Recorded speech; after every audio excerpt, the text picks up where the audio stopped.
بەناوی خوای بەخشندەی میرەبان بەناوی گەلی کوردستان بەڕێزان بەناوی خوای بەخشندەی میرەبان بەناوی گەلی کوردستان دانیشتنەکەمان دەست پێکەین دانیشتنی ژمارە 2 ئاسایی وەرزی بەهارەی ساڵی 4ەمی خولی 5ەمی پەرلەمانی کوردستان ئێستش داوا لە بەڕێزکردێری پەرلەمانی کوردستانەکەین پوختەیەک لە کۆنووسی کۆبوونەوەی پێشووتری پەرلەمانی کوردستان لەگەڵ ناوی ئامادە نەبووان بە مۆڵەت و بێ مۆڵەت بخوێنێتەوە فەرموو.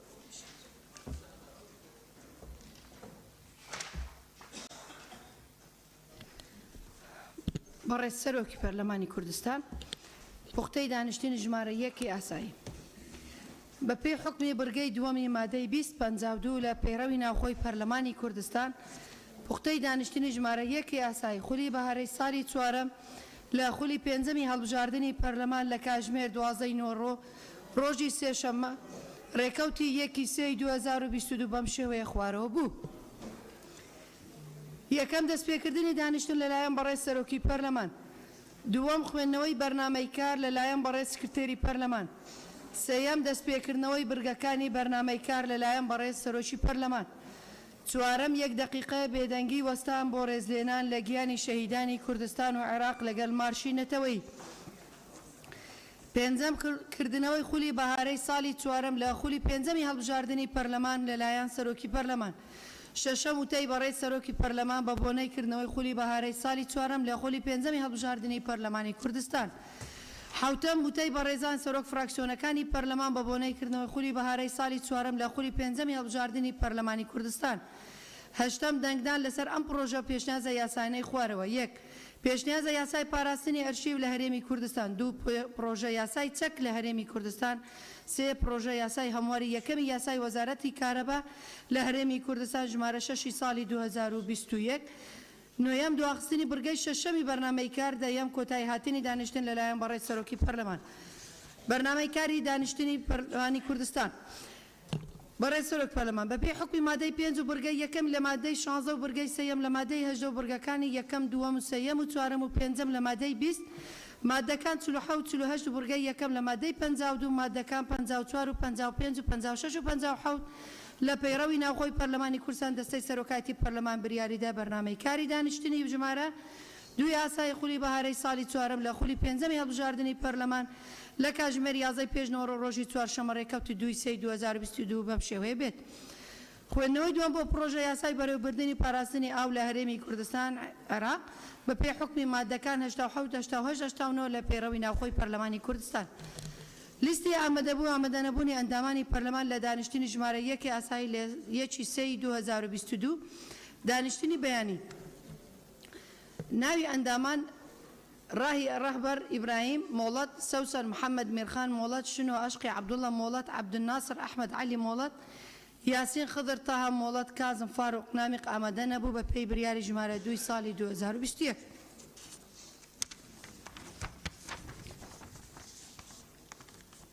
دانشتني جمارة 1 أسايل لسية 2022 دانشتني إيوارا راهي رهبر إبراهيم مولات، سوسن محمد ميرخان مولات، شنو أشقي عبد الله مولات، عبد الناصر أحمد علي مولات، ياسين خضر طه مولات، بالامبو محمد علي مولات، ذكري أحمد إسماعيل مولات، سروان محمد علي مولات، عباس فتاح صالح مولات، فيصل عباس عولة مولات، شيرين يونس عبد الله أحمد نبو، كاظم فاروق نامق أحمد نبو بي برياري جمارة 2 سالي 2021، محمد سعد الدين أنور أحمد نبو، همداد صباح بلال أحمد نبو، سيروان فرد محمد ئامادە نەبوو، شادی نەوزاد وهاب ئامادە نەبوو. زۆر سپاس. بەڵێ بەڕێزان ئێستا دەست بە جێبەجێکردنی بەرنامەی کارەکەین بە سەرچاو هەمووتان وەرگین دوێنێ وعدمان پێیاون، بەڵام بعد داوا لە لیژنەی کشت و کاڵکین فەرمون بێنە ئێرە ناوەکانی شتۆمارەکەین بۆ خاڵە پەیڕەوەکانە فەرمون لیژنەی کشت و کاڵ بفەرمون وەرنە ئێرە بە سەرچاو ئێستا ناوەکان با تۆمارکەین هەمووی خاڵی پەیڕەویەوەنا کەواتە بە پێی مادەی 56 تەعامولی خاڵی پەیڕەویتان لەگەڵەکەین. خاڵی پەیڕەوی وازەحەکە کە ناوەکانتان با تۆمارکەین. لیژنەی کشت و کاڵ بفەرمون وەرنە جێی خۆتان. هەمووتانە نووسین پەلەمان نیە وەختێکی زۆرمانەیە 6-7 مانگ ترمان لە بەردەمایە. کاک دکتۆر سەلام هەمووستا سەرچاو. کاک دکتۆر خاڵێکی خوا پەیوەندی بە خاڵی پەیڕەویوە نییە. فەرموو کاک. ببەخشە بەرز جەنابی سەرۆکی پەرلەمان ئێمە بۆ خوێندنەوەی دووەمی پێشنیازای پاراستنی بەڕێوەبردننی سەرچاوەکانی ئەو سەرۆکایەتی هەر سێ لێژنە ئەبێ بانگ بکرێ بۆ لێژنەی شارەوانی، لێژنەی کشتتوکار، لێژنەی یاسایی. ئێمە هیچ لاریمان نییە، خۆتان لەناو خۆتانە ڕێکەون لە سەرێمە هیچ لاریەکمان نییە.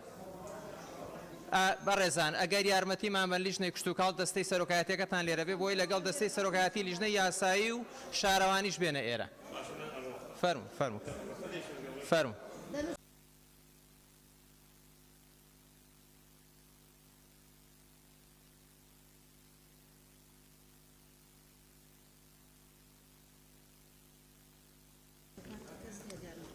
مشکلە نیە دوای وەرەگرێگەر.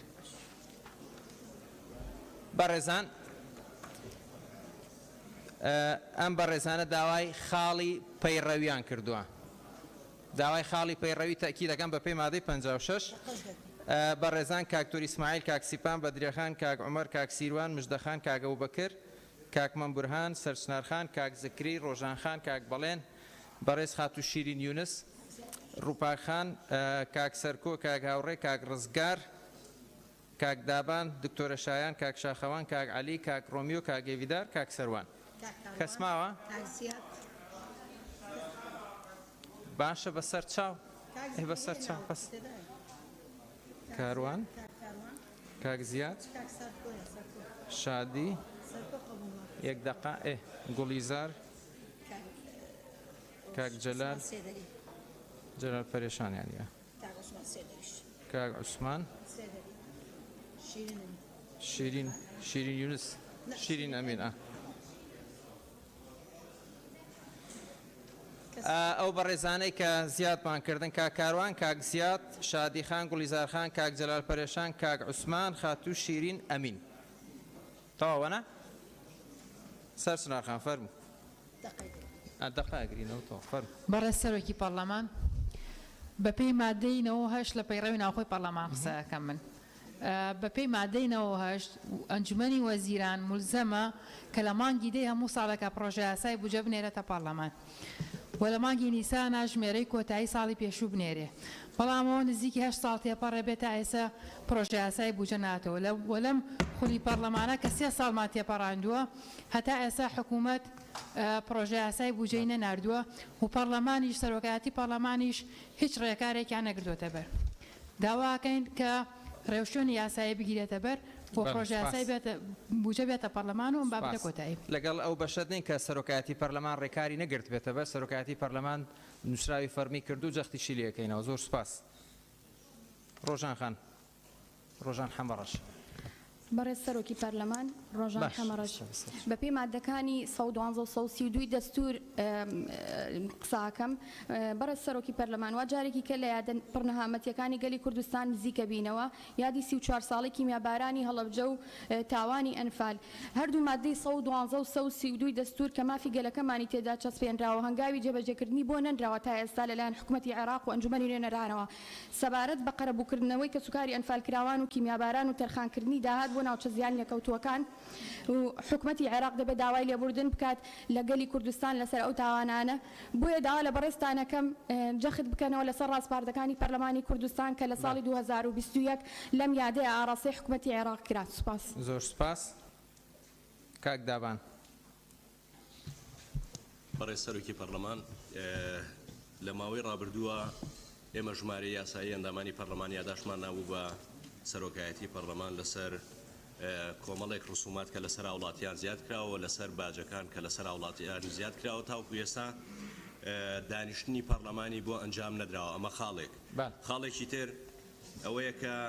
لە سلێمانی دۆخێکی نەخوازراو هەیە سەبارەت بە دەرمان پێشەوەی کە بینە دانیشتنەکەەوە لە دەستگاکانی ڕاگەیان وا بڵاو کراوەتەوە کە خستەخانەی شار دائەخرێ کە ئەمە پێداویستەیەکی شاری سلێمانی دووەم خۆڵ و خاشاکێکی زۆر لە سلێمانیا کۆبووتەوە پرۆژە خزمەتگوزاریەکان وەستاوە و فەرمانبەران بۆ چەند جارێکە ڕۆنە بەردەمی بانکەکان لەوێ سویلە نیە و پارە نییە و پێویستە پەرلەمانی کوردستان هەڵوێستی هەبێ قسەی هەبێ لەسەر ئەم پرسانە بە تایبەتی کە ئێستا نرخی 910 دۆلاری تێپەڕاندووە. ئەم شەو بۆ خۆتان ئاگادارن کە گەیشتوەتە چەند و داهاتی ناوخۆ وجودی نییە بوونی نییە لە کاتێکە مانگی پێشوو داهاتی خاڵی سنووری پەروێزخان 27 ملیار بووە سپاس کاک دابنگیان ئەکرێ ئێمە تازە وەرزەکەمان دەست پێ کردەوە بە یادداشتی خۆتان بە ڕێکاری پەیڕەوی ئامادەین زۆر سپاس وەختەکە بۆی بە یەکسانی بەسەر هەموو بە ڕێزان بۆی دەرفەت دەبێ هەمووتان قسەی خۆتان بکەن بە ڕێزان زۆر سپاس کاک زیاد بەڕە سەرۆکی پەرلەمان دیارە لە ڕابردووە لە پەرلەمانە لیژنە تایبەتمەندەکان کۆمەڵێک راپۆرتی باش پێشکەش کراوە لە ناویانە دوا راپۆرتی لیژنەی دارایی کە پێشکەش کراوە کۆمەڵێک ڕاستپاردەی تیا بۆ کە بریتی بووە لە 6 ڕاستپاردا کە بەڕای ئێمە ئەمانە بەشێکی گرنگیان پەیوەندیان بە ژیان و گوزرانی خەڵکو بە بارودۆخی دارایی حکوومەتی هەرێمی کوردستانەوە هەیە لێرە لەم پەرلەمانە لەلایەن زۆرینەی ئەندامانی پەرلەمانەوە پەسەند کراوە بۆیە تاکید لەوە ئەکەمەوە ئەم سەرۆکایەتی پەرلەمان هەوڵ بدەین لەگەڵ حکوومەتی هەرێمی کوردستان کە کار لەسەر ئەمانە بکا بە تایبەتی لەسەر مەسەلەی چاکسازی لە خاڵە کۆمپانیا و شەریکاتە نەوتیەکان و مەسەلەی هێنانی پرۆژەی بودجە بۆ پەرلەمانی کوردستان و زۆر سپاس کاک بژار یەک ڕوونکردنەوەی بەسیتیە فەرموو کاک بژار بەڕێز سەرۆکی پەرلەمان وەکو سەرۆکی لیژنەی یاسایی داوای لێبوردن لە بەڕێزان سەرۆک و ئەندامانی لیژنەی شارەوانی دەکەم ئەو نوسخەیەکە لە ناو سندوقی ئەندامان داناوی راپۆرتی لیژنەی یاسایی لە کەلیشەکە داناوی لیژنەی شارەوانی ناوتووە بۆیە دووبارە داوای لێبوردنیان دەکەم سپاس کاک سەروان بە ناوی خدای گەورە و میهرەبان بەڕێز سەرۆکی پەرلەمان لە وەرزی پێشووتر دوو داوامان کردبوو کە یەک لەسەر سلفەی زەواج و خانوبەرە ئەوەی کە سەرۆکی پەرلەمان داوای ئەوەی کرد کە بە نووسراویش داوا لە وەزارەتی دارایی بکەین بۆ پێشمەرگە ئاسایش پۆلیس کە ئێستا وەزارەتی دارایی یعنی فەرزی کردووە لەسەر ئەوانە دەبێت پارەکە بە یەک جار بدەنەوە بێ ئەوەی بۆی بکاتەوە بە قەست وەخت ئەوە نە وەزارەت جوابی ئێمەی داوە نە ئێوەش وەکو سەرۆکاتی پەرلەمان لێژنەتان پێک نەهێنا بۆ بەدواداچوون لەسەر ئەو باسە یعنی پێمان خۆشە کە داوای پێکێنانی لێژنە دەکەین داوا و پێشنیارەکانی ئێمە لەلایەن ئێوەوە بەهەند وەربگیرن بۆ ئەوەی لە وەزارەتەکانیش احتیمام بە داوا پێشنیاری ئێمە بدرێت ئەوە یەک دوو هەر بەنسبەت عفو بەریەککەوتن داوای ئەوەشمان کردبوو لە ئەنجومەنی وەزارەت و ئەنجومەنی وەزیران و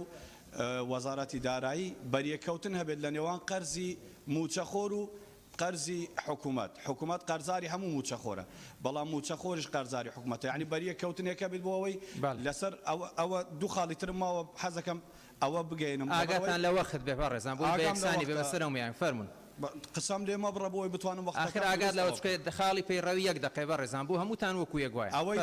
ئەوەی تریش داخستنی نەخۆشخانەی سەروەرانە یعنی لە گەڕەکی شەهیدان کە نەخۆشخانە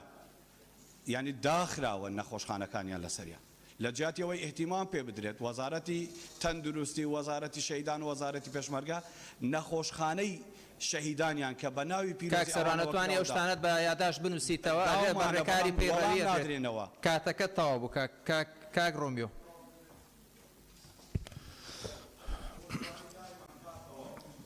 بەڕێز سەرۆکی لەجێ خۆتەوە قسەمەکە کاک سەروان لەجێ خۆتەوە قسەمە کاک ڕۆمیۆ فەرموو بەڕێز سەرۆکی پەرلەمان لە بەڕێز سەرۆکی پەرلەمان لە دانیشتنی دوێنەی پەرلەمانی کوردستان کە ژمارەیەکی بوو بۆ ئەم وەرزە من پێشەوەی قسەکانم کۆتایی بکەم خۆی 5 دقەدانا بوو بۆ هەر سەرۆک فراکسیۆنێک ئەوەی ڕاستی بێ من زۆر کەمتر لە 5 دقە من قسە ئێستا خاڵی پەیڕەویە کاک ڕۆمیۆ هەمووتان وەکو یەک دقەی مادەی 56 نانا بۆ من زۆر کەمتر بوو لە 5 دقە قسەم پێبڕا من تەواو نەکرد بوو هەردواتر دوای 2 سعات پەیجێک لە دەرەوەی وڵات و هەروە تەلەڤیزیۆنێکی ئاشووری بەڕاستی تەنها خاڵی کەوتم بڕیاری دادگای فیدرالی عێراق دژی هەرێم و خەڵکەکەیتی دیارە ئەو خەڵکە توندڕۆیە ئەمەیان بە هەند وەرگرت بوو تەنها ئەو باسی ئەو خاڵە کرابوو ئەوە بووە هۆکاری ناوزڕاندێکی گەورە بۆ من و ڕۆمیۆ هەکاری وەکو خەڵکانێک کە لە دەرەوەی نەتەوەی ئاشووری باس کرابوو وەکو کابرایەکە بە شێوەیەکی زۆر خراپ بەڕاستی باسی ڕۆمیۆ هەکاری کرابوو بۆیە من داوا دەکەم من ئەمە دوو جارە تێبینی ئەوە دەکەم کە من پێشەوەی تەوابوونی کاتەکە من قسەم پێ دەبڕێت داوا دەکەم بۆ هەمووانیان بۆ هەمووان قسا وەکو یەک بێت ماوەکە بۆ هەمووانیان پێش دەقە بێ یان یەک دەقە بێ چیتر جیاوازی نەکرێت زۆر بەڕێزان ئێمە کاتەگرینەوە لێرەوە تا کاتەکەی و بەڕێز سکرتێری پەرلەمان بۆ هەمووتان وەکو یەک وایە دوێنێ کەوتراوە کەمتر بێت لە 5 دقە ئەتوانی بە دقەیەک تەواویکەی کە بۆ 5 دقە پێتانەڵن کۆتایی هاتووە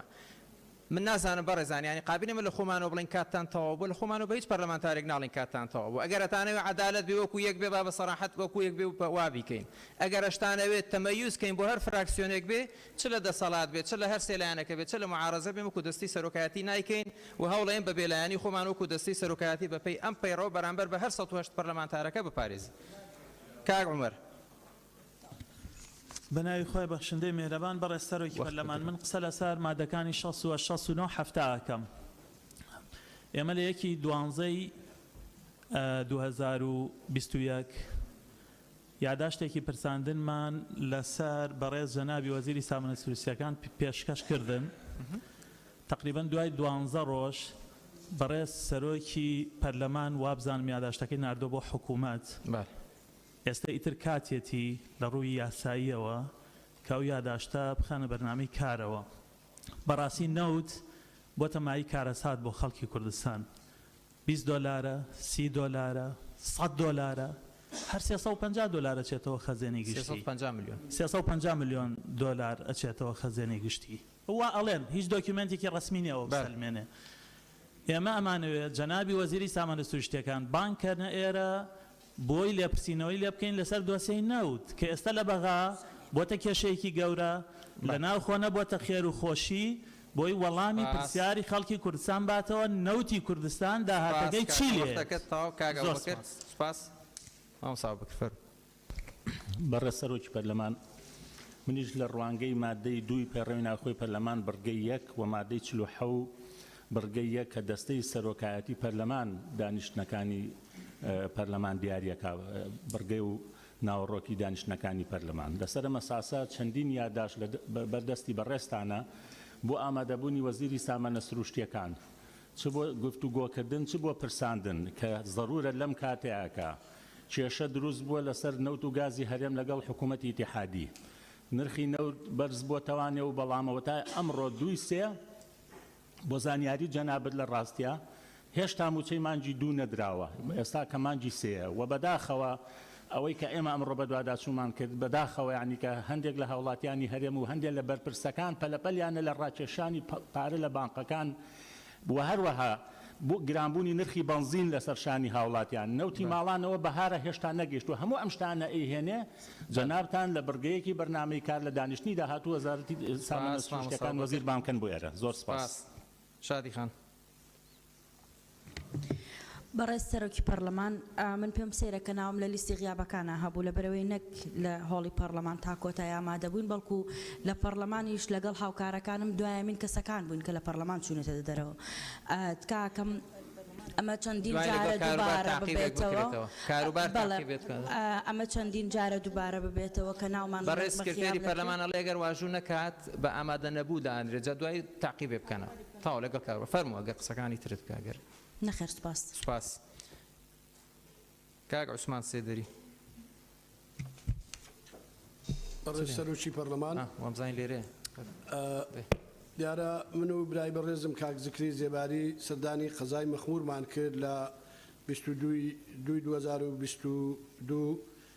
کۆمەڵی کێشە و معانات و داواکاریان هەیە کە خۆی لە چەند خاڵێکدا دەبینێتەوە کە ئێمە بە بەڕێستانی ڕادەگەیەنین ئەویش یەکەم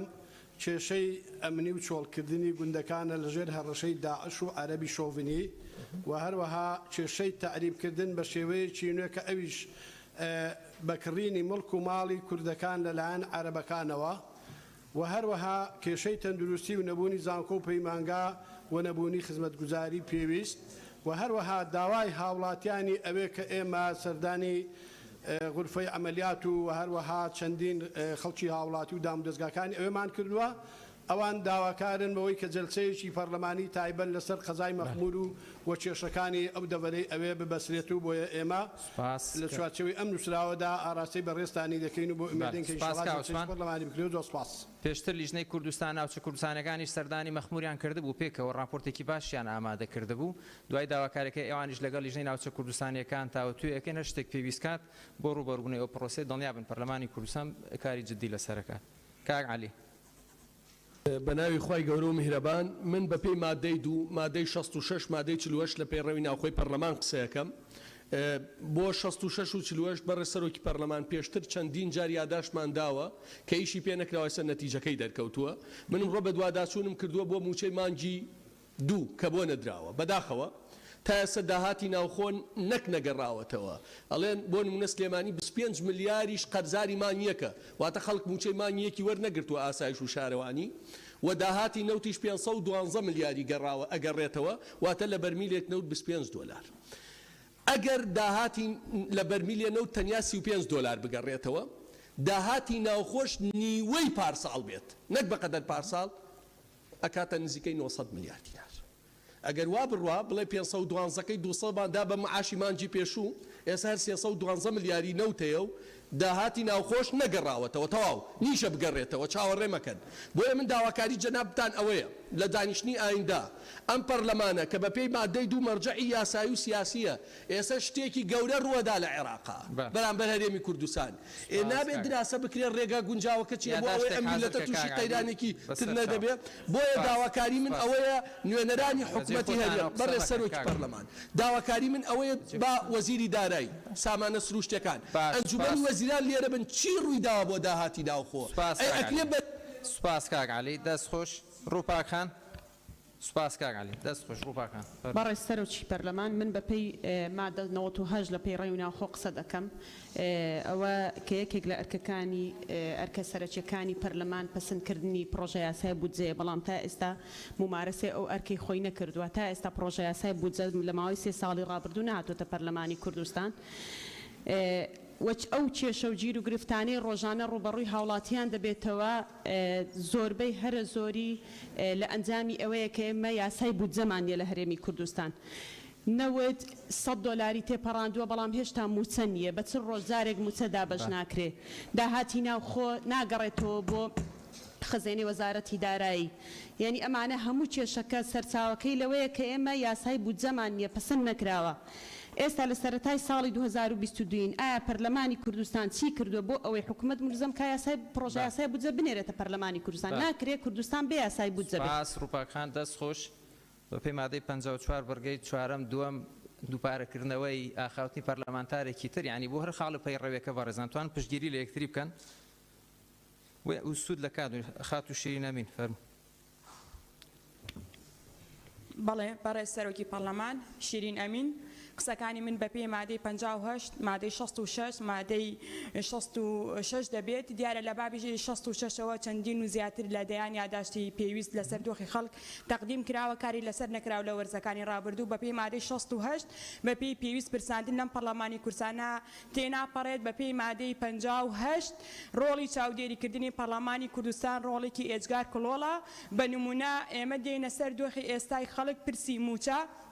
و داهاتی نەوت و گاز دەبینین کاتێک نرخی بەرمیلێک نەوت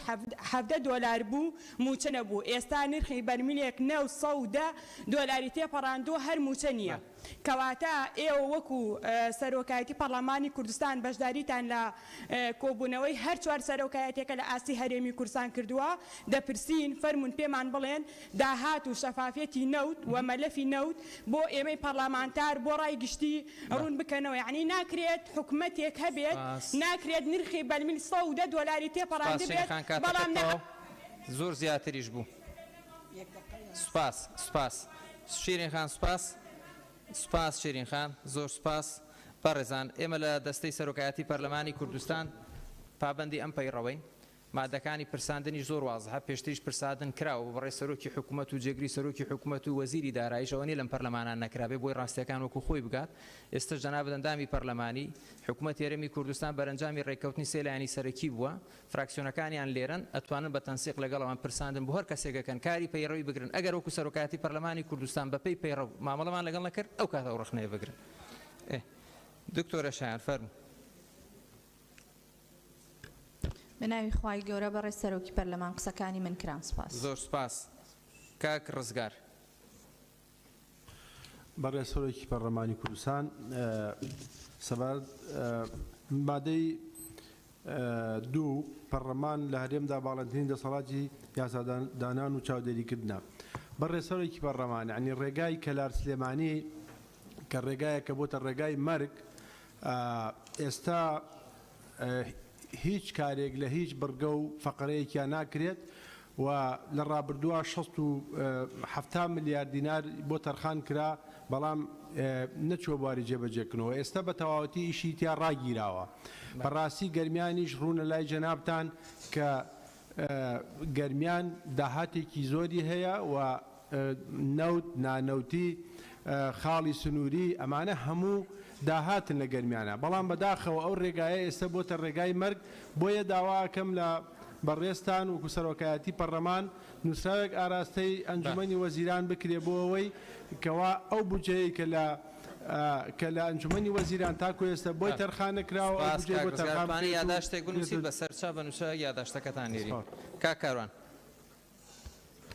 بەناوی خدای گەورە و میهرەبان بەڕێ سەرۆکی پەرلەمان. ئێستا ماشەڵڵا لە زۆریان داوا کردو مەجبورم فەرموو. بەڕێ سەرۆکی پەرلەمان من بە گوێرەی بەرگەی یەک لە مادەی 16 و مادەی 66 دەکەم. بەڕێ سەرۆکی پەرلەمان خۆتان ئاگدارن کە کوردستان بە دۆخێکی 1000 مەترسیداردا تێپەڕ دەبێت و مەترسەکان لەسەر خەوارەی هەرێمی کوردستان تا دەست زیاتر دەبن. بڕیاری دادگای فێدراڵی هەیە دۆخی موچەخۆران 1000 خراپە لە هەمان کاتشدا دۆخی گرانی بازار بە شێوەیەکە کە بۆتە جێی مەترسی و بارگرانیشی زۆر لەسەر هاوڵاتیانی هەرێمی کوردستان. بەڵامە دانیشتەکانی پەرلەمان دەبینین کە بەرنامەی کار لەسەر کە دەسەڵاتی زنابتانە بە جوێرەی بڕگەیەک لە مادەی 16 لەسەر پرۆژە یاسایە. بەڕێ سەرۆکی پەرلەمان پرۆژە یاسا گرنگە بەڵام هیچ ناخاتە ژیرفانی خەڵکەوە. بۆیە تاوەکو دانیشتەکانی پەرلەمان بەو شێوە بن بەندەبەش بە حاڵی خۆم وەکو موقیفێکی پەرلەمانی بایکۆتیم دانیشتە دەکەم و زۆر سپاس. فەرموو کاک حەقی خۆتە بەپێی پەیڕەو پرۆژە یاساش گرنگە و چاودێریش گرنگە. فەرموو کاکاروان. کاک ئازاد. حەقی خۆیەتی حەقی پەرلەمانی زۆر تەبێ فەرموو کاک ئازاد فەرموو. بەڕێز سەرۆکی پەرلەمان بەڕێز ئەندامانی پەرلەمان تکایە بەڕێزان کاک ئازاد قسەکە فەرموو کاک. ئێمە وەک تورکمان دەمانەیە بە فەعلی بە خەڵکی کوردستان و بە میلەتی خۆ فەرموو کاک فەرموو کاک بە میلەتی خۆمان بگەینین ئێمە دەتوانین بە زمانی خۆمان قسە بکەین و لە پەرلەمان کەس ڕێگرمان نییە لە ئێمە میلەتی تورکمان زۆر پێی خۆش بوو دوێنێ کە ئێمە بە تورکمانی بە زمانی خۆمان قسەمان کرد بە فەعلی گەیاندمان ئێمە لێرە دەتوانین بە زمانی خۆمان قسەی بکەین کە هەرێمی کوردستان هی هەموو نەتەوەیەکە ئەوانەی لە هەرێمی کوردستان دەژین. خاڵی پەیڕەوی یەک جارە پەیڕۆ بخوێنەرەوە خاڵی پەیڕەویەکەت یەک جارە کاک عومەر. بەخێر کاک جەلال پەرێشان. زۆر سپاس بەڕێز سەرۆکی پەرلەمان من بە خێرایی دوو شت باز دەکەم سێ شت ببوورە. یەکەم یاسای خانشی هێزەکانی ناوخۆ بەڕاستی پێشمەرگە ئاسایش پۆلیسکە ماندووترین بەڕاستی چین و توێژین لە کۆمەلگا ئەمە زۆر جار ئەوانە هەیە 35 ساڵ خزمەتی هەیە 25 ساڵ 30 ساڵ بەڕاستی ماندوو بووینە کە ئەوان بە هەموو توانان بەرگری لە شەرەف و کەرامەتی کوردستان دەکرد کە بەڕاستی حەقی خۆیانە ئەو یاسایە زوو جێبەجێ بکرێت. ئەویتر کێشەی پاسەوانەکانی پەرلەمانی خۆمان ئەو پەرلەمانە پاسەوانەکان ساڵێک دەوامیان کرد کەسیان موچیان وەرنەگرت ئێستاش دەڵێن ئەوانە عەقدن یعنی حەقی خۆیانە ئەگەر عەقدیش نەبن هەر هەمیشەی بۆی دوای خانشینی پەرلەمانکاران سوودێکی باش وەگرن. ئەویتر کێشە یانەکانی جەرەمی سەرۆکی پەرلەمان 30 ساڵی ئەمڕۆیە یانەکانی شەوانە حەملەی باش کرا لەلایەن بەڕێز پارێزگاری جێگای دەستخۆشیە یعنی ئەو زاش گوتمەوە بەڕاستی هونەرمەندانی کوردستان ئەمە ناڵێ هەولێر بتە تۆڕا بۆڕا و کابۆڵ بەڵام لەگەڵ ئەوەدا بە سیستەم یعنی ئەوەی دێ یانەکان شەوانە یەک تۆز لەسەر خۆت زۆر تەبیعی گوێمان لە دەنگتە باشە بە قوربان دەم یعنی ئەو زاریش گوتم باشە بە قوربان گوێمان لێتانە بەڕێزان یانی پێویست بوو هەموو حەماسە ناکات لەسەر خۆت فەرموو قلتم يعني باسم كر هنرمندانی کوردستان لە وەزعێکی یەکزاننا لە بەردەست یعنی هنرمەندێکی کوردستانی لایەنەیە گۆرانی بێ 50 دلاری پێنادە کەسی هنرمەندێک دێت لە حسام جونەی گۆرانبێژی سووریا دێتە هەولێر لە هەموو دنیا لە دووبەی لە ئیمارات لە هەر جێ کاک جەلال ئەکرێ ڕۆشنبیری و لەگەڵ لیژنەی ناوخۆ ئەوە دقەیەک و 6 سانیە زۆر سپاس دەست خۆش کاک جەلال ئەکرێ بە یادداشتێک لیژنەی ڕۆشنبیری و لیژنەی ناوخۆ لەسەرەوە ڕاستپێرین دەستە خۆش بێ گوڵی سەرخان بەڕێز سەرۆکی پەرلەمان بابەتێکی گرنگ هەیە ئەویش ئەوەیە کە بە شێوەیەکی ناسروشتی نرخی کاڵا و کەلوپەل لە بازارەکانی کوردستان بەرز بۆتەوە ئەوەش جێگای نیگەرانی زۆری خەڵکە بۆیە گرنگە داوا بکرێت لە سەرجەم حکوومەتە خۆجیەکان کە لیژنەیەکی خێرا پێک بهێنرێت بۆ کۆنتڕۆلکردنی نرخی کاڵا چونکە هەست دەکرێت لەلایەن بەشێک لە کۆمپانیا و ناوەندی بازرگانیەکان یاری بە نرخی خۆراک دەکرێت هەروەها هاوڕام لەگەڵ کاک سەروان بۆ بابەتی قەرزی پێشمەرگە سپاس کاک سیپان بەڕێز سەرۆکی پەرلەمانی لە 22 بە نووسراوەکە فەرمیمە ئاراستەی جەنابەوەیەکی و ئاراستەی ئەنجومەنی وەزیران بکەن لەسەر جیاوازیە موچێ و پلەبەرزکردنا فەرمانبەران و 8 ساڵ دەرباز بن مافێکی یاسای فەرمانبەرە دهێتە خاڕن و ئەو پارەژی دهێتە برین بێک و ئەو پارەژی بوو بهێتە زڤڕاندن و هەرێک جوان ئەگەر حساب بکەنجی 5,000 حتا 300,000 دەبێت ئەو پارەژ بوان بهێتە زڤڕاندن ئەوە کو دەمێکی دایە کو فروتنا نفتێ بەردەوامە داهاتێ نافخۆ بەردەوام دێت پارێ هەفپەیمانە بەردەوام دێت لێ ئایا ئەف داهاتە پرسیالڤێر ئەف داهاتە چ لێ دێت لە گۆری ڕاگەهاندنا وەزارەتە داراییشی هیچ پارەیەک لە بەردەستنیە ji بۆ دابشکردنا موچێ مەهادۆ ئایا ئەگەر نفت بهێتە فروتن داهات بهێتە کۆنڤەکردن و حکوومەت نەشێت پارەی دابی بکات ئایا ئەگەر بتاڵانبرنا داهاتی هەرێما کوردستانê نەبیت چ ناوێکی لێت هێتەکردن کو بتنێ فەرمانبەرên هەرێما کوردستانê و خەلکی هەرێما کوردستانê باجاوێ چەندێ دەتن و حتا نوکە حکوومەتە هەرێما کوردستان نەشیە داهاتە بکەتە نیشتیمانی بەلکو حتا کونوکەژی داهاتت مە دەستێن کەسادانە و ئەو کەس کنتڕۆل لەسەر داهاتی بەڕێزانگوێتان لە زەمیلەکانی خۆتان بێ بەڕێزان تکاتان لێک کاک سیروان سپاس کاکسی بەڕێز سەرۆکی پەرلەمان بەپێی ئەم پەیڕەوە ئەم پەرلەمانە نوێنەرایەتی خەڵکی گەلی کوردستان ئەکات هەر لەو ڕوانگەیەوە ئێمە گەێنەری دەنگی ئەو خەڵکەین بە ڕۆژنامەنووس و بە قوتابی بە مامەستا بۆوانەوە ڕۆژنامەنووسێکی شاری سلێمانی ئەنووسێت و هەمووشمان نەزانین ئەم داتایانە خەمە بەردەمی بەڕێستان کە هەمومان نەیزانین بەڵام من لە زاری ئەوە 440,000 بەرمیل نەوت لە ڕۆژێکە ئەفرۆشرێت داهاتی ماگانەی نەوە زیاتر لە ملیارێک دۆلارە داهاتی ناوخۆ 350 میلیارد دینارە 30 میلیارد دینار ماگانە هاوپەیمانان ئەمان ناتێ بۆ هاوکاری پێشمەرگە ئەمە حاڵی موچەیە بەپێی پەیڕە و بەپێی ئەو مادەی 98 ئەگەر بەهاتایە ئێمە لەم پەرلەمانە فشارێکی زیاترمان بکردەوە هاوکاری گەل بوونایە هەڵبەتە ئەمەمان توش نەبوو کە ئێستا هاوکارانم باسییان کردوە یەک دقه بەڕێزان ئەگەر قسەکان فەرمون تا فەرمو قسەکانتان تاوەکەن تا کاک سیروان تاوە سپاس کاک سیروان وەڵام یەک خاڵی ترم تاو ئەمە نەبوونی بودجێ لە وڵاتەیە خاڵی دووەمم پرۆژە یاسای خانەنشینی هێزەکانی ناوخۆ کە زۆرێک لە ئەو کارمەندانە و هێزەکانی ناوخۆ چاوەڕێەکەم بۆچی نایەتە پەرلەمان و لەکووا وەستاوە تکای ڕوونکردنەوەمان بەرێ سپاس دکتۆر ئیسماعیل بله بسم الله الرحمن الرحیم سەرۆکی پەرلەمانی بەرز ئافنامن دیف بابی دویەیە فصلی که اش دستوری و 14 ماده بحث مافت آبوری هاولاتیات کرد الگل هندجی الملت ما کردستانه روز بروج قیران ململانه الگلی کدود کن دیماهی قیران افغانیا بنزین مستمنیه بشکل که وصا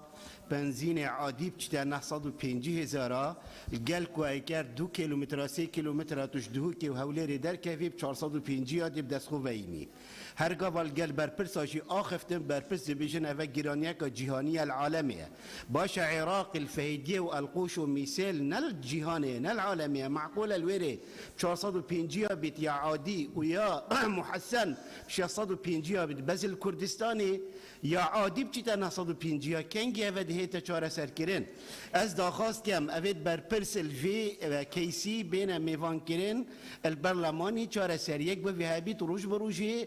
بار خلکی و ولاتیان یک گرانتر لیتیتن يعني مسألة موجة مسألة بلا موجة تأخير بدي باشا أفتشتدي إجبليكو مجبورة جلك تشتا باري ويجران كري فيت حقيقة ربا مولدي بدات فيت حقيقة ربا دي بدات فيت باجاخو بدات فيت سوطة منيجي في شكلي بيت في رنجي بيتن وشاردا مادة جي جريداي حقت أبوري بن وحق ما في مجهر في شكلي بيت سپاس کاکتور یان کاگاوڕێ فەرموو سپاس کاکتور بەناوی خی گەورە میهرەبان بەڕێز سەرۆکی پەرلەمان من هاوڕێ مەلاستار بە پێی مادەی هەژدە لە پەڕێوی ناوخۆی پەرلەمانی کوردستان بەڕێستان لە سەرۆکایەتی بەشداری کۆبوونەوەی سەرۆکایەتیان کردبوو سەرۆکایەتەکانتان کردبوو هەڵبەتە دیارە سەبارەت بەو بڕیاری دادگای فیدرالی بوو من پێم خۆشە بەرچاوڕوونیەک بدەم لەبەرەوەی ئێمە و بەڕێستان لە سەرۆکایەتی هەم نوێنەرایەتی پەرلەمانتارانتان کردووە هەم نوێنەرایەتی خەڵکێکتان کردووە کە بە بڕیارێک خۆشحاڵە کە لەلایەن دادگای فیدرالیەوە دەرچووە پێم خۆشە بە کورتی باز دەچەند خاڵێ بکەم بۆ ئەم زۆرینەیەک لە هاوڵاتیانی هەرێمی کوردستان بم بڕیارە دڵخۆشن هەڵبەتە پێش ئەوەی یان بڵێم لە 2013 پێشەوەی نەوتی هەرێمی کوردستان بەسەر بەخۆ بفرۆشرێ لای هەمومان ڕوونەکە لە کۆتا ساڵ لە 2013 نزیکەی 14 تریلیۆن دینار لای حکوومەتی عێراقی بۆ هەرێمی کوردستان ئەنێررا لە هەمان کاتدا نەوتەکەشمان ئەمایەوە بۆ نەوەکانی داهاتوو وەلەو کاتێک کە بنەوت بەسەر بەخۆ نەفرۆشرا سولفەی زەواج هەبوو بۆ هاوڵاتیان قەرزی بچووک هەبوو بۆ هاوڵاتیان زۆربەی پەرەپێدانی پارێزگاکان هەبوو بۆ هاوڵاتیان تواناسازی هەبوو بەڵام لە دوای ئەوەی کە نەوتی هەرێمی کوردستان بەسەر بەخۆ فرۆشرێ ئەبینی ئەمانە هەموو بڕاوە یعنی نە سولفەی زەواج ماوە ببوورە با دەقەکەم تەواو نەبووە بۆ دقەیەک و 8 سانیە کاگاوڕێ زۆر سوپاس ئەکرێ بە پێشنیارێک بن بەڕێزان سوپاس کاگاوڕێیان بەڕێزان تەنها ڕوونکردنەوەیەکی پێویست سەرۆکایەتی پەرلەمانی کوردستان لەگەڵ سەرۆکایەتی هەرێم سەرۆکایەتی حکوومەت سەرۆکایەتی ئەنجومەنی دادوەری لەو کۆبوونەوە بەشدار بووە کۆبوونەوەکە تەرخانکراوە بۆ ڕەتکردنەوەی بڕیارێکی نادەستوری تەوقیتێکی سیاسی دادگای فیدرالی بەداخەوە هەر چوار سەرۆکایەتیەکە کۆبوون لەسەرەوەی ئەو قەرارێکی نادەستوری بووە و هیچ ڕاپرسێکیش نەکراوە خەڵکی کوردستان هەمووی بۆ بڕیارە ناخۆش بڕیار مەسەلەکە پێخۆشبوون نییە مەسەلەکە دەسەڵاتێکی دەستوریە بەپێی مادەی 112 دەستوری عێراق بەپێی مادەی 115 بەپێی مادەی 117 بەپێی مادەی 121 ئەمە دەسەڵاتی دەستوری هەرێمی کوردستانە پەرلەمانی کوردستان تاکە دەسەڵاتی یاسادانانە لە هەرێمی کوردستان یاسا لەم پەرلەمانە دەرەچێت ئەو بڕیاری مەحکەمەی اتحادی یەکەم جارە لە مێژووی دادگای فیدرالیە تەواوی یاسایەک هەڵوەشێنێتەوە بەڕێزان لە هیچ مەحکەمەیەکان نەبووە بۆیە ئەو بڕیارە کاری سیاسی لە پشتەوەی و کەسیش بە ناوی خەڵکی کوردستان و قسە ناکات ئێمە ئەتوانین داوا بکەن فراکسیۆنەکان دانیشتنێکی کراوەی ئەم پەرلەمانی کوردستانە لەسەر هەڵسەنگاندنی ئەو بڕیارەکەین زۆر سوپاس کاک سەرکۆ بەڕێز سەرۆکی پەرلەمان ئێمە لە بەپێی مادەی 56 قساکەم ئێمە لە بەرواری 18/11/2020 32 پەرلەمانتار واژومان کردووە بۆ ئەوەی کە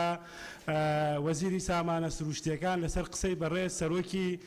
هەرێمی کوردستان لەسەر گرێبەستی 50 ساڵەی نەوت لەگەڵ تورکیا بێتە پەرلەمان و لایەنە پەیوەندیدارەکان بۆ ئەوەی ڕوونکردنەوەمان بنێ لەسەر گرێبەستی نەوتی بۆ ئەوەی بزانین ئەم گرێبەستە بێتە چەند باشی و چاکی تایە بۆ خەڵک و وردەکاریەکانی بۆ خەڵکی کوردستان ڕوون بکرێتەوە و ئایا زیانی هەیە بۆ ڕێکەوتن لەگەڵ بەغدادا ئەمە یەکێک لەو کێشانە چونکە خەڵکی کوردستان ئێستا ئەم بڕیارە پەیوەستە بە خەڵکی کوردستانەوە خەڵکی کوردستان دەڵێ ئێمە ئەگەر کایە جۆمان فرۆشتایە 33 میلیارد دلار قەرزار نابن یعنی ئەمە یەکێکە لەو خاڵانەی کە ئێستا خەڵک موچەی نییە 1 تریلیۆن و 400 میلیارد دینار داهاتی ئەم مانگی ڕابردووی نەوت بووە لەگەڵ 300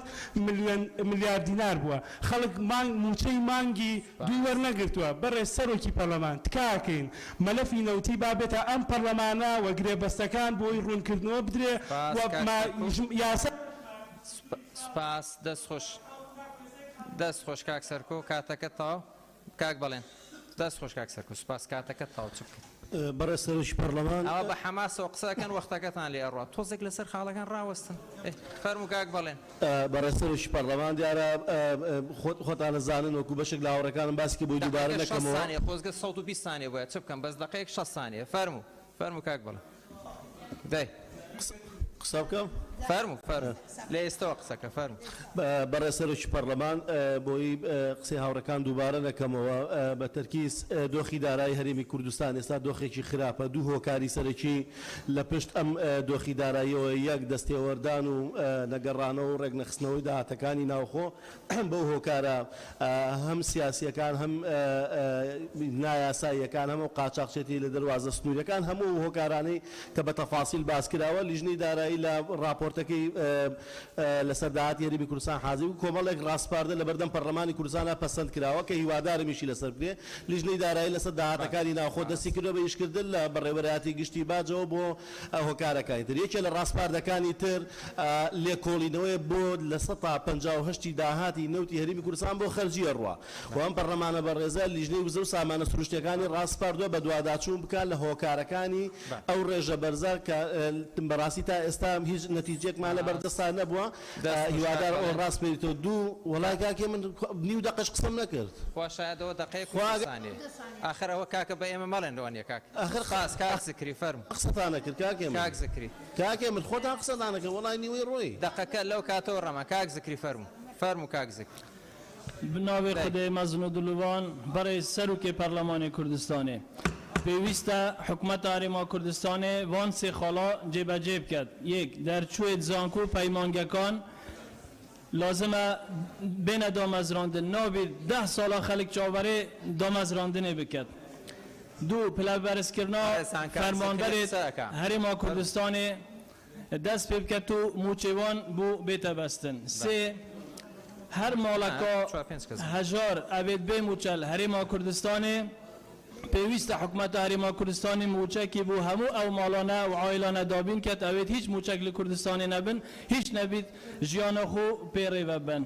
و پشگیریە برای بەڕێز کاک عوسمان سێدەریت کەم کو جەلسەکە تایبەت ڕێک بخن بۆ خەلکی مەخمور بڕاستی سنوورێ مەخمور وەزعیوان زور زورێ خراپە نزیکەی 62 گوند لێت کوردا لە سنوورێ مەخموریەت هاتیە چولکردن پێویستە پشگیری بکەی کاک زکری زۆر سپاس دەست خۆش کاکمان بورهان کاکمان فەرموو مژدە ماوە فەرموون کاکمام ئیشەکە کاک فەرموو بەڵێ بەڕێز سەرۆکی پەرلەمان زۆر قسەی جوان کرا لایەن پەرلەمانتارانی و پیشەفافێتکردن من خۆم وایە بینم زۆر ڕەش بینم لەسەرەوەی لە 2014 ئێمە لە قەیرانی قوڵاژین لە مەرێمەیە و کارەساتی گەورەش بەڕێوەیە حەزەکەی تەوزیحمان بدەنێ باقەکان بۆ پارەیانتیانە ئایا پارەی هەرێمی کوردستان هی فرۆشتنی نەوت بلۆ کراوە یان نا دوی سێ تا ئێستاکە ئەعلان نەکراوە کە موچەی مانگی دوو بدرێ بەس وەڵامی ئەمانە خەڵک داوایان پرسیارانەیەکە ئەگەر پارەی هەرێمی کوردستان بلۆ کراوە کەواتە ئێمە لە بەردەم کارەساتێکی گەورەیین کە پەیوەندی بە بڕیارەکەی دادگای فیدرالیەوە هەیە هەرێمی کوردستان چۆن تەعامل لەگەڵ ئەم دۆخە کارەسات بارە ئەم قۆناغەیەکە کاتۆتە پێشەوە بۆیە هەرێمی کوردستان وە پێویستە کا پەرلەمانیش لە ئاست بەرپرسیارەتی ئەم دۆخەیە بێ بە حکوومەتیشەوە سوپاس کاک بم ئەو بەشەی کە کەمەم ئەڵێ خەڵک لە پەرلەمان بێهیوا بوو لە پرۆتۆکۆل بەپێی مادەی 57 دەسڕێتەوە پەرلەمانی کوردستان بێهیوا نییە پەرلەمانی کوردستانیش بێدەسەڵات نییە هەر بەڕێزێکیش پێی وایە پەرلەمان ڕۆڵی خۆی نابینێ و یان پەرلەمان هیچ دەسەڵاتێکی نیە و پەرلەمان پێویست ناکە ئەتوانی استیقالەکە لە پەرلەمانی کوردستان بەس کاکمە قسەی خۆتت کردووە مژدەخان فەرموو بەناوی خوای گەورە و میهرەبان مژدە مەحموود بەرە سەرۆکی پەرلەمان من تێناگەمنەوە تەتاوەکو سەر و 100 دۆلاری تێپەڕاندوە بەڵام موچە نادرێ نازام ئەوە بە پێی هاوکێشەیەک 90 بە 112 دۆلارە هەتاوەکو داهاتی حکوومەتی هەرێم زیاد بکە داهاتی ناخۆ زیاد بکە قەیرانی خەڵک زیاتر بەرز دەبێتەوە حکوومەتێک وەزیفەی چییە ئەگەر نەوتی پێ نەدرێ موچەی پێ نەدرێ ئاو کارەبای پێ نەدرێ موچەی ئاسایش و خانەنشین و مامۆستایوانە بێژ و پاکەوانی پێ نەدرێ مامۆستایوانە بێژ مانگی 3 و 4 و 5 و 6 ساڵی ڕابردووی پێ نەدراوە لەگەڵ مانگی 1 و 2 ئەم ساڵ هەروەها پاکەوانان ئێستا لە شەقا من بایکۆتیان کردووە وەڵاهی مژدەخان گوێمان لێتە تۆزێک گوێتان لێمە بەڵام بۆیە ئاپەلە دەکەم بۆەوەی بەرە سەرۆکی پەرلەمان لە کاتی مندا قسە دەکەن و کاتەکەشم دەبڕنی قسەی خۆتان لەسەری منیش حسابی دەکەن فەرموو بەس تۆزێک لەسەر خۆ بەرە سەرۆکی پەرلەمان 10 ملیار دینار بۆ لافاوەکەی هەولێر کۆکرایە لەلایەن خەڵکی خێرخوازەوە بەڵام هەتاوەکو ئێستا دابەش نەکراوە کە بەتەما بوون ئەگەر دابەش بکرێ دەبوو دابش بکرابایە بەڵام دەبوو بە نەوت و زۆپایان دابایە بەداخەوە بەڵام پێم وایە ئەگەر لیان نەدزرێ وەکو موچە دەبێ بدرێ بە موبەڕیدا ئەو لە پەرلەمان تاوانبار دەکرێت بە بڕیاری ڕوتانەوەی جیرفانی خەڵک و دانانی سزا بە ناوی پێوەری ئاوە ئێوە ڕوونکردنەوە یەکتان نەدا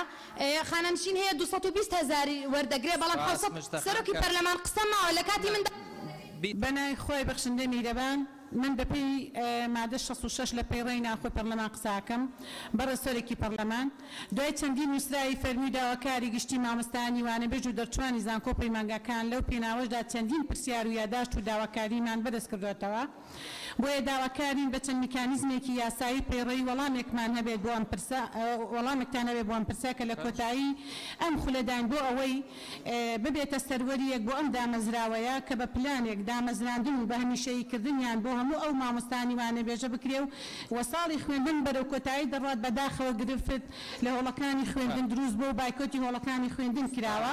وەجگە لەوە گرفتی پێدانی موچیان هەیە پێنەدانی موچەی وانزانی وانەبێژ پێچەوانەی بڕیاری ژمارە 14 سپاس بەدرێخان وەختەکە زۆر بە زیادیشتە شیرین خان نانا بۆ ما حساب کردیتەوە لە سفرەوە بەخوا لە سفرەوە فەرموو شیرین بەڕێز سەرۆکی پەرلەمان بەڕێزان نرخی نەوت ئێستا لە سەروی $110 تێپەڕان بەڵام تا ئێستا موچەی مانگی دوو هیچ دەنجی نییە و بەڵکو موچەی مانجیەکی بەشێک لە کارمەندانیش نەدراوە ئەمە لە کاتێکدا کە داهاتی ناوخۆ 350 ملیارد دینارە و ڕۆژانەش 410,000 بەرمیل نەوت دەفرۆشێت و ئەمانە و زائیدەن هاوکاری هاوپەیمانانیشمان بۆ دێت دەپرسم پرسی موچە بەکوێ دەگات بۆ ئەم بابەتەش پێویستە دانیشتێکی پەرلەمان بۆ پرسی موچە و لەگەڵ لایانی پەیوەندیدار ئەنجام بدرێت و چەند جار داوامان کردو یاسای خانەنشینی هێزەکانی ناوخۆ بێتە ناو هۆڵی پەرلەمان کە بەڕاستی غەدرەکی زۆر گەورەیە لێ دەکرێت ئێمە لە سەرەتای ئەو خولی پێنجەمی پەرلەمانەوە داوای یاسای هێزی خانەنشینمان کردووە تا ئێستا نەهاتوتە ناو هۆڵی پەرلەمان و بەردەوامیش ئێوە قسەکەتان ئەوەیە گوایە حکوومەت تەواوی کردو و چاوەڕێی ئەوەینە چیتر بە غەدر لە هێزەکانی ناوخۆ نەکەین و دانیشتنی پەرلەمانیان پێشنیارێکی بەڕێز دکتۆرە شایان هەیە پێشنیارێکی بەجێ داوا کاتژمێرێکی ئەلکترۆنی هەبێ بۆی دقەکە باوکو خۆی بەرچاوتان بێ داوا لە کاروباری پەرلەمانەکەین ینی پێ ساعتێکی ئەلکترۆنی بێن بۆی پەرلەمانتارانی بەڕێز وەختەکانی خۆیان بزانن لە هەندێک پەرلەماناتی دنیا مایکەکانیشیان پەیوەندی بە کاتەکەوەی کاتەکە تاوابێ مایکەکە بۆ خۆی ژناکە ئەگەر ئەوەش بکرێت ئەوەش باشتر زۆر سپاس کاک نزار بەناوی خودای گەورە نزار سوورچی وی بزان چەند خەرزاربارە بنەوە فەرمون بەڕێز سەرۆکی پەرلەمان ئێمە لە مێژووی بزاوی ڕزگاری خوازینەتەوەی کورد لەم مانگە ڕۆژی خۆش و ناخۆشمان هەیە بەڕاستی بۆیە ئەمڕۆ کە بە ڕۆژێکی خۆشی دەبینم ئەمڕۆ ڕۆژی لەدایکبوونی سەرۆکی حکوومەتی هەرێمی کوردستانە لێرەوە هیوای تەمەندرێژی و سەرکەوتنی بۆ دەکەم کە کەسێکی سەرکەوتوو بووە بەسەر بربەست و قەیرانەکان بەڕێز سەرۆکی پەرلەمان لێرەوە من داواکارم لە جەنابتان هەرچی زووە یان بە نووسراوێک یان لۆبێک دروست بکەین بەڕاستی بۆ ئەو قەیران و گیر و گرفت و کێشانەی کەوا لەلایەن حکوومەتی ناوەندەوە ڕوبەڕوومان دەبێتەوە بۆ نمونە بەڕێز سەرۆکی پەرلەمان دواکەوتنی ئەو 200 ملیارە دروستکردنی کێشە و گیر و گرفت لە ناوچە داگیرکراوەکان بەڕێز سەرۆکی پەرلەمان هەرچی پێویستە پێمان باشە هاوکارمان بن پەرلەمانی کوردستان چ بە نووسراوێک چ بە یاداشتێک ئاراستەی حکوومەتی ناوەند بکەین بۆ ئەوەی نەجاتمان بێت لە دەست ئەم دڵەڕاوچێ و مەترسیی کەوا ڕوبەڕووی هاوڵاتیانی هەرێمی کوردستان دەبێتەوە خاڵێکی تر بەڕێز سەرۆکی پەرلەمان سەبارەت بە سولفەی عقاری هاوڵاتیان پێم باشە ئەو بەربژاردنە یاخود ئەو غرامەی کەوا هاتۆتە سەر هاوڵاتیان بۆ سلفەی عقاری نووسراوێک ئاراستەی حکوومەت بکەین بەڵکو حکوومەت ماوەکە درێژتر بکاتەوە یاخود خۆشبوونێک دەربکات خاڵێکی تر بەڕێز سەرۆکی پەرلەمان ئەگەر دەرفەتمان دەی بەخوا کاتەکە تا با کاگە ویدار چکە بە نووسراوە توانین بۆم بنێرن کاگە ویدار بە هەموو بۆ هەمووتان وەکو یەکوا بێ بەڕێز کاگە ویدار فەرموو ئاخر کەسە بەڕێز سەرۆکی پەرلەمان بۆیە بچین دەست بە بەرنامە کارەکەی خۆمان فەرموو بەڕێز سەرۆکی پەرلەمان ئێستا ئۆتۆمبیلی زۆر لە هەرێمی کوردستان لە گومرکەکان داخڵە بن گومرک وەرەگرن فەحسیان بۆ کرێن بەڵام پێڵێن ئۆتۆمبیلی دوبەی کە چەند ڕقەمەکەن ئەڵێن کاکە وڵی ئۆتۆمبیلەکە بەکار نایەتن نابێت ڕقم بکرێتن ئەی بوو داخلەکرێت لە گومرک داوا لە لژنەی ناوخواکەین لەگەڵ وەزارەتی ناوخوا و بابەتە یەک لای بکرێتەوە داوا ئەکەین پەرلەمانی کوردستان لەگەڵ حکوومەتی هەرێمی کوردستان بابەتی کەرتی کارەبا زۆر گرنگە سەرۆکی پەرلەمان ئەو کارەبای دەدەزرێت لە هەریمی کوردستان بە پێی قسەی وەزارەتی دارا 38% دەکاتە 1300 میگاوات کی ئەو کارەبا دەدەزرێت لە هەریمی کوردستان سەرۆکی پەرلەمان بابەتی هێزی پێشمەرگە هەیە یەکەی هەشتا هەتا ئێستا دەرماڵەی زەواجیان بۆ خەرج ناکرێتن هی منداڵەکانیان وە پلە بەرزکردنیان نییە داوا لە لژنەی پێشمەرگەکەین بۆ ئەم هێزە وایە ینی بۆ پلە بەرزکردنەوەیان نییە زۆر سپاس ویستم ئەو سپاس کاکیدا بەڵێ بەڕێزان ئێستا دەست بە جێبەجێکردنی بەرنامەی کارەکەین کە بریتە لە خوێندنەوەی دوام بۆ پێشنیازی یاسای بەڕێوەبردن و پاراست ناوی نەنووسرا کاک شاخەوان فەرم وڵی ناوەکە نەنووسرا ببوورە فەرم بەرە سەرۆکی پەرلەمان ببوورە من دوو خاڵم هەیە خاڵی یەکەم لە هەفتەی پێشوو ئێمە لەگەڵ خوشتی بەڕێزم سەرچناخان سەردانی کۆمەڵی قوربانیانی هەڵەبجەمان کرد چیمابەرانی هەڵەبجە ینی قسەکە ئەمەیە 1963 ڕوفاتی شەهیدی چیمابەرانی هەڵەبجە لە وڵاتی ئێرانە ئێمە داواکەین لە ڕاستی ڕوفاتەکانیان بهێنرێن و بۆ هەرێمی کوردستان و بۆ زێدی خۆیان ئەوانش شەهیدەکان ئەو 1963 شەهیدە لە بەهشتی زەهرایە لە پارێزگای کرماشانەوە لە ناوچەی سەردەشتا خاڵێکیکە بابەتی خانەنشینی هێزەکانی ناوخۆ ئاسایش ئێمە لە لیژنەی ناوخۆ لە دو ساڵی ڕابردوو چەندین جار ئێمە نووساومان کردو بۆ سەرۆکایەتی و دواتریش بۆ ئەنجومەنی وەزیران داوامان کردووە خانەنشینی هێزەکانی ناوخۆ ئاسایش ڕەوانەی پەرلەمانی کوردستان کرێ بەڵام بەداخۆ تاکوی ئێستا هیچ جوابێک نییە لەبەرەوە بەلامانەوە گرنگە وەکو لیژنەی ناوخۆ ئاسایش لە پەرلەمانی کوردستان ئەنجومەنی وەزیران دەسوبرد بکەن لە ناردنی پرۆژە یاسای خانەنشینی هێزەکانی ناوخۆ ئاسایش سوپاس زۆر سوپاس بەڵێ بەڕێزان سوپاس کاک شاخەوان ئێستا دەست بە جێبەجێکردنی بەرنامەی کارەکەین کە بریتە لە خوێندنەوەی دوام بۆ پێشنیاز یاسای بەڕێوەبردن و پاراستنی ئاو لە هەرێمی کوردستانی عێراق فەرمون کاک بشار برای سروگی پارلمان اگر جناب تانواندامانی برای پارلمان راضی بن با وی کاد نرواد زور پیوزده کاد اصلی برزان اما چلو دو ماده یا زوره بخوینینەوە یان یەکسەر ڕاپۆرتەکە برزان ئێمە بە پێی مادەی 1970 بڕگەی یەکەم بۆ خوێندنەوەی دووەمە بە خوێندنەوەی دەقی ئەسلی دەست پێ بکەین بەڵام دیارە راپۆرتی لیژنەی تایبەتمەند و ڕاستانی کە لە لای لیژنەی یاسایی بۆ کراوە گۆڕانێک بەسەر ڕام راپۆرتا هاتووە بۆیە ئەگەر پێتان باش بێت هەر بەڕێزێک لەگەڵ ئەوەیە راپۆرتی لیژنەی تایبەتمەند بکرێتە بنەما بۆ گفتوگۆ با دەست بەرزکاتەوە تاو سوپاس بەڕێزان فەرمون ئێستا دەست بەر راپۆرتەکە ئەکەن برای سروگی پارلمان بو سەرۆکاتی پەرلەمانی کوردستان بابەت راپۆرتی لیژنەی تایبەتمەند کە ڕاستەندنی بوو کراوە لە لای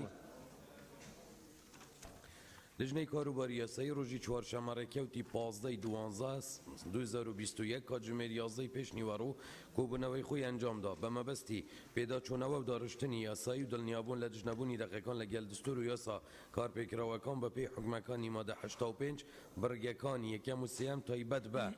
راپۆرتی هەردوو لیژنەی شارەوەنی گواستنەوە و گەیاندن و گەشت و گوزار و لیژنەی گشت و کاڵ و ئاودێری بۆ خوێندنەوەی دوام سەبارەت بە پێشنیازە یاسایی بەڕێوەبردن و پاراستنی ئەو لە هەرێمی کوردستان داش عێراق لیژنەی یاسایی ئەم داڕشتنەوەی خوارەوەی پێپەسەندە سەبارەت ناونیشان بەم شێوەیە پێشنیازە یاسایی بەڕێوەبردن و پاراستنی ئەو لە هەرێمی کوردستان داش عێراق باڵێ بەڕێزان ئێستا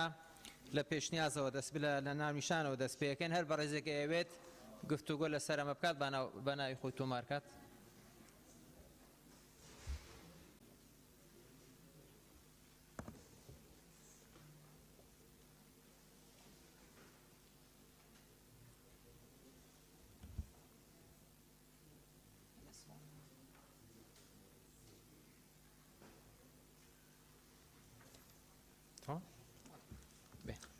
ئەو بەڕێزانیان گفتوگۆ لەسەر ناونیشان کەم بریتین لە بەڕێزان کاکتۆر ئیسماعیل سەرچناخان حەسیبەخان لیزاخان کاکتۆر ڕێبوار هەڵسخان فەرموو شێخ زایریش بەڕێز سەرۆکی پەرلەمانی تیبینیامل سەر ئەڤەیە ناونیشانت بێنە گۆهۆڕین شینا پێشنیازە یاسای بەڕێوەبردن و پاراستنی ئەو لە هەرێمی کوردستان ببیتە پێشنیاز یاسای ئەو لە هەرێمی کوردستان یعنی کورتت لەبێتە سپاس حەسیبەخان بەڕێز سەرۆکی پەرلەمان من پێشنیارەکەم پێشنیازەکە بەم شێوە لێ بکرێت پێشنیازە یاسای پاراستن و بەڕێوەبردنی ئاو لە هەرێمی کوردستان عێراق سوپاس دکتۆر ڕێبوار بەناوی خوای گەورە میهرەبان بەڕێز سەرۆکی پەرلەمان من دەستخۆشی لەو کەسانەکەم کەم پێشنیازە یاسایان ئامادە کردووە چکە زۆر گرنگە وەکو پسپۆرانی بواری جیۆپۆلیتیک پیانوە لە ماوەی 20 ساڵی داهاتوو شەڕ لەسەر ئاوە بێ نەک لەسەر بەرمیلێکی نەوت بۆیە من لەسەرەوە من پێشنیارەکەم کە عنوانی پێشنیازە یاسایەکە بۆ شێوەی خوارەوەی لێبێ پێشنیازی یاسای بەڕێوەبردن و پاراستن و ڕێکخستنی ئاو لە هەرێمی کوردستان داش عێراق لەبەرەوەی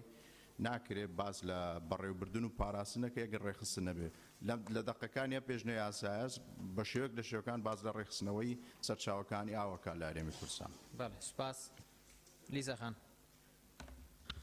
بەڕێز سەرۆکی پەرلەمان سەرەتا دەستخۆشی لە هەواڵانی لیژنەی تایبەتمەند دەکەم کە ئەم پێشنیازە یاسایان یاخود ئەم پێشنیازە بەڵێ یاسایان داڕشتووە زۆر پێویستە بۆ ئێستا بۆ پارێزگاریکردن لە سەرچاوەکانی ئاو بەڵام لە ئێستاە لە سیاسەتی بەڕێوەبردن و پارێزگاریکردن لە ئاوی شیرین لەسەر دنیا دوو ئاراستە هەیە ئاراستەیەک چۆن بتوانی ئەو سەرچاوانەی هەیە کە بیپارێزی ئاراستەیەکی تریش ریسایکلینە دووبارە بەکارهێنانەوەی ئەو ئاوەیە کە پیس بووە بۆ ئەوەی کە لە کاری کشتتوکاڵی بە تایبەتی لە پرۆژە ئاودێریەکان بەکار بهێنرێ.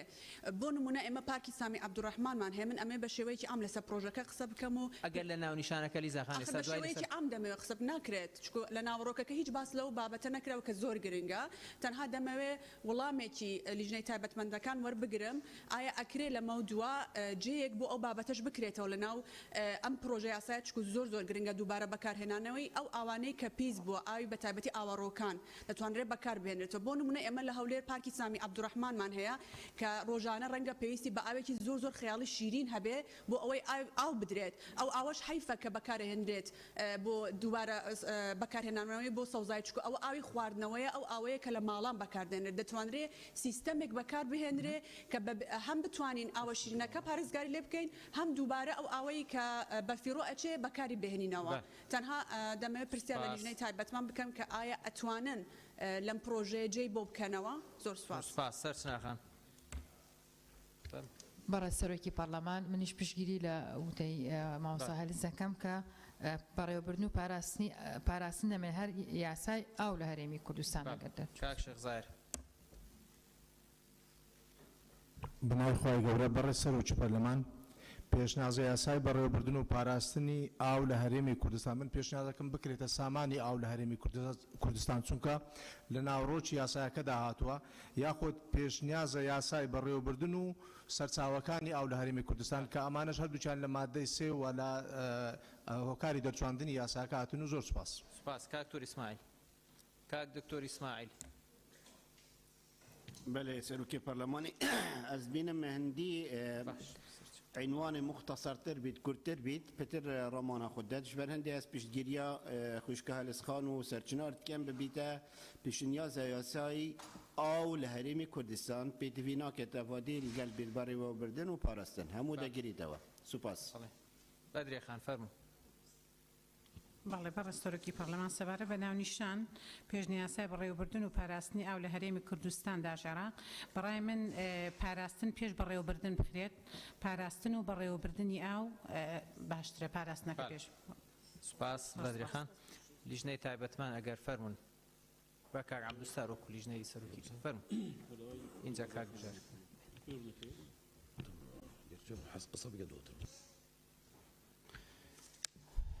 بەڕێز سەرۆکی پەرلەمانەوەدا سەبارەت بۆ پرسیارەی لیزاخان کە دووبارە بەکارهێنانەوەی ئاو ریسایکلینکردنی ئەم پرۆژە زیاتر پەیوەندی بە سەرچاوەکانی ئاوی سەرزەوی و ئاوی ژێرزەویوە بەنداوەکان و جۆرێک لە تەنسیقە لەگەڵ ئاوڕۆکانی وەزارەتی شارەوانی بۆ ئەم بابەتە بەڕاستی بابەتێکی کێوەی جناب باسی دەکەی پێم وایە بابەتێکی گرنگیشە جێی خۆشێتی بەڕاستی سوودی لێ بین بەڵام ئیشی ئەم ئەنجومەنە نابێت کە تەنها زۆرێک لە تەنسیقە لەگەڵ غەیری ئەوەی کە لە وەزارەتی کشتتوکاڵ و سەرچاوەکانی ئاو بەنداوەکان و ئاودێری تەنها تەنسیقێک هەیە چکە بەعض هەندێک کێشە هەیە بەڕاستی لە ڕابردوودا لەگەڵ وەزارەتی کشتتوکاڵ و شارەوانی دروست بووە لەسەر قەزەی ئاو و بیری ناوشار و بیری دەرەوە زۆرێک تەنسیق و هەماهەنگیە کە چۆن دەست بە ئاوە بگرگیرێ و چۆن ڕێک بخرێ و چۆن یعنی بە شێوەیەکی ڕێکپێک ئاراستە بکرێت. سوپاس. ئیشی وەزارەتی شارەوانی زیاتر جناب بدڵێ یا دەبێت ئیشی وەزارەتی دیکە بێت. بەڵێ کاک بژار.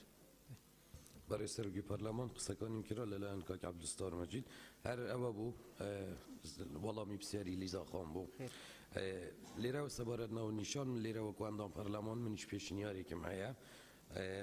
ئەگەر سەرچاوەکانی ئاو سەرچاوە ئیزافە بکەین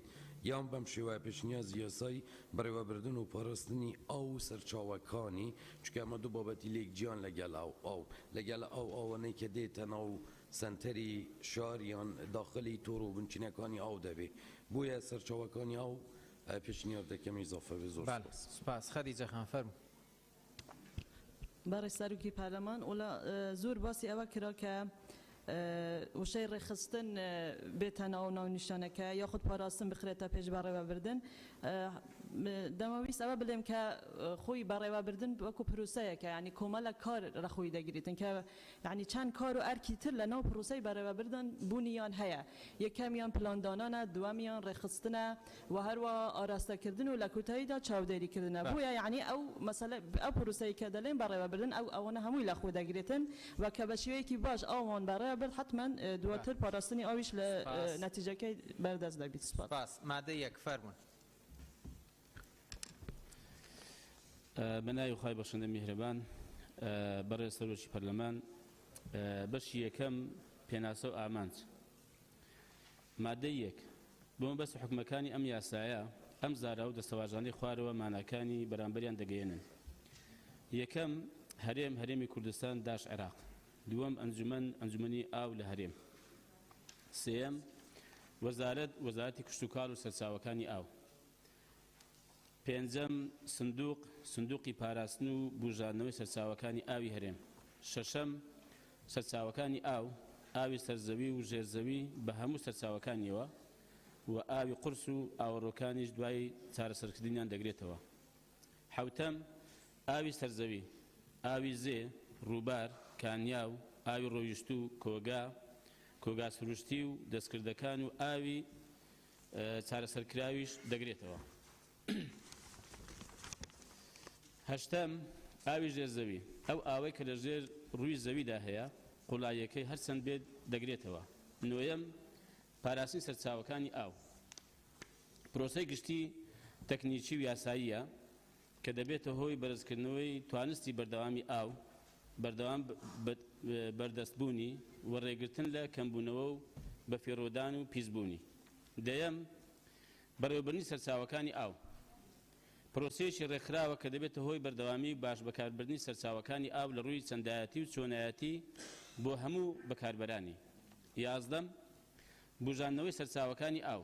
پرۆسەیەکی ڕێکخراوە کە دەبێتە هۆی بژاردنەوەی دروستی سەرچاوەکانی ئاو دوازدەیەم کۆگاکردنی ئاو کۆکردنەوەی ئاو بەفر باران سێزدەم یەکەی پێوانە یەکەی دیاریکردنی بڕی بەکاربردنی ئاوە چواردەم بڕی بەرامبەر بەکاربردنی ئەو بڕەپارەیە کە لە بەرامبەر بەکاربردنی ئاودا بە پێی یەکەی پێوانە وەردەگیرێت پازدەیەم ڕێڕەوی ئاوی ڕێچکەی سروشتیان دەستکردە کە تەوژمی ئاوی بە شێوەیەکی هەمیشەی یا کاتی پێدا تێدەپەڕێت شازدەیەم پاشماوە هەر مادەیەکی ڕق شل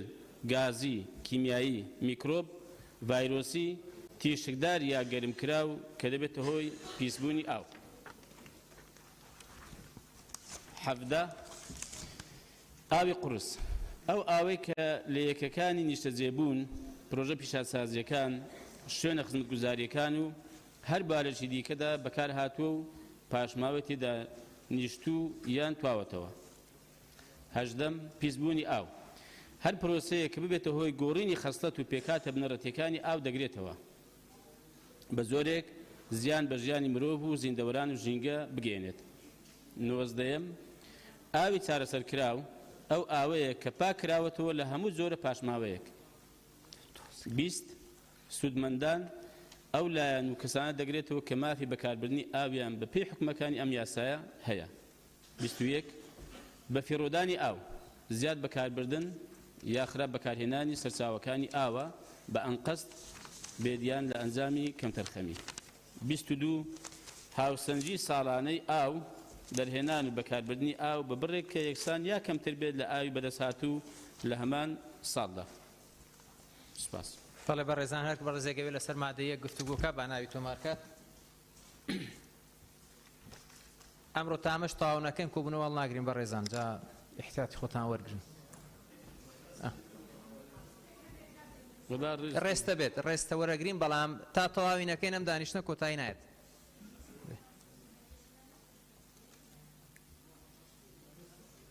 ڕێست وەرەگرین مشکلە نییە، سەعات دوو ڕێستێک وەرەگرین نیو سەعات. کاروبارە گەر احتیاط وەرگن بۆ سەعات دوو بۆ بەڕێزان ئەندامانی پەرلەمان 2 تا 2:30.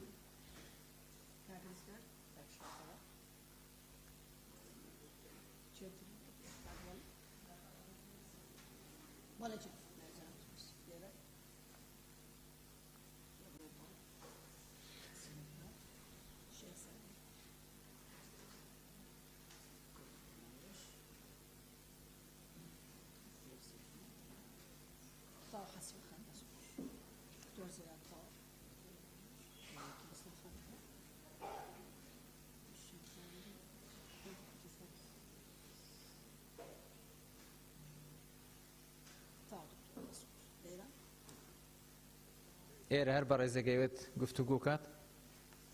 کەس نییە دکتۆر.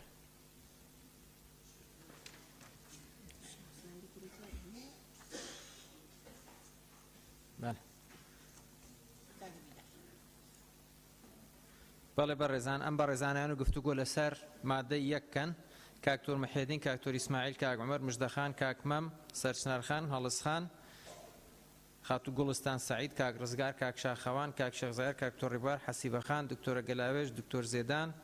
گوڵیزارخان، دکتۆر سەباح. گوڵیزار نیە گوڵستان باقیە. عەفوان.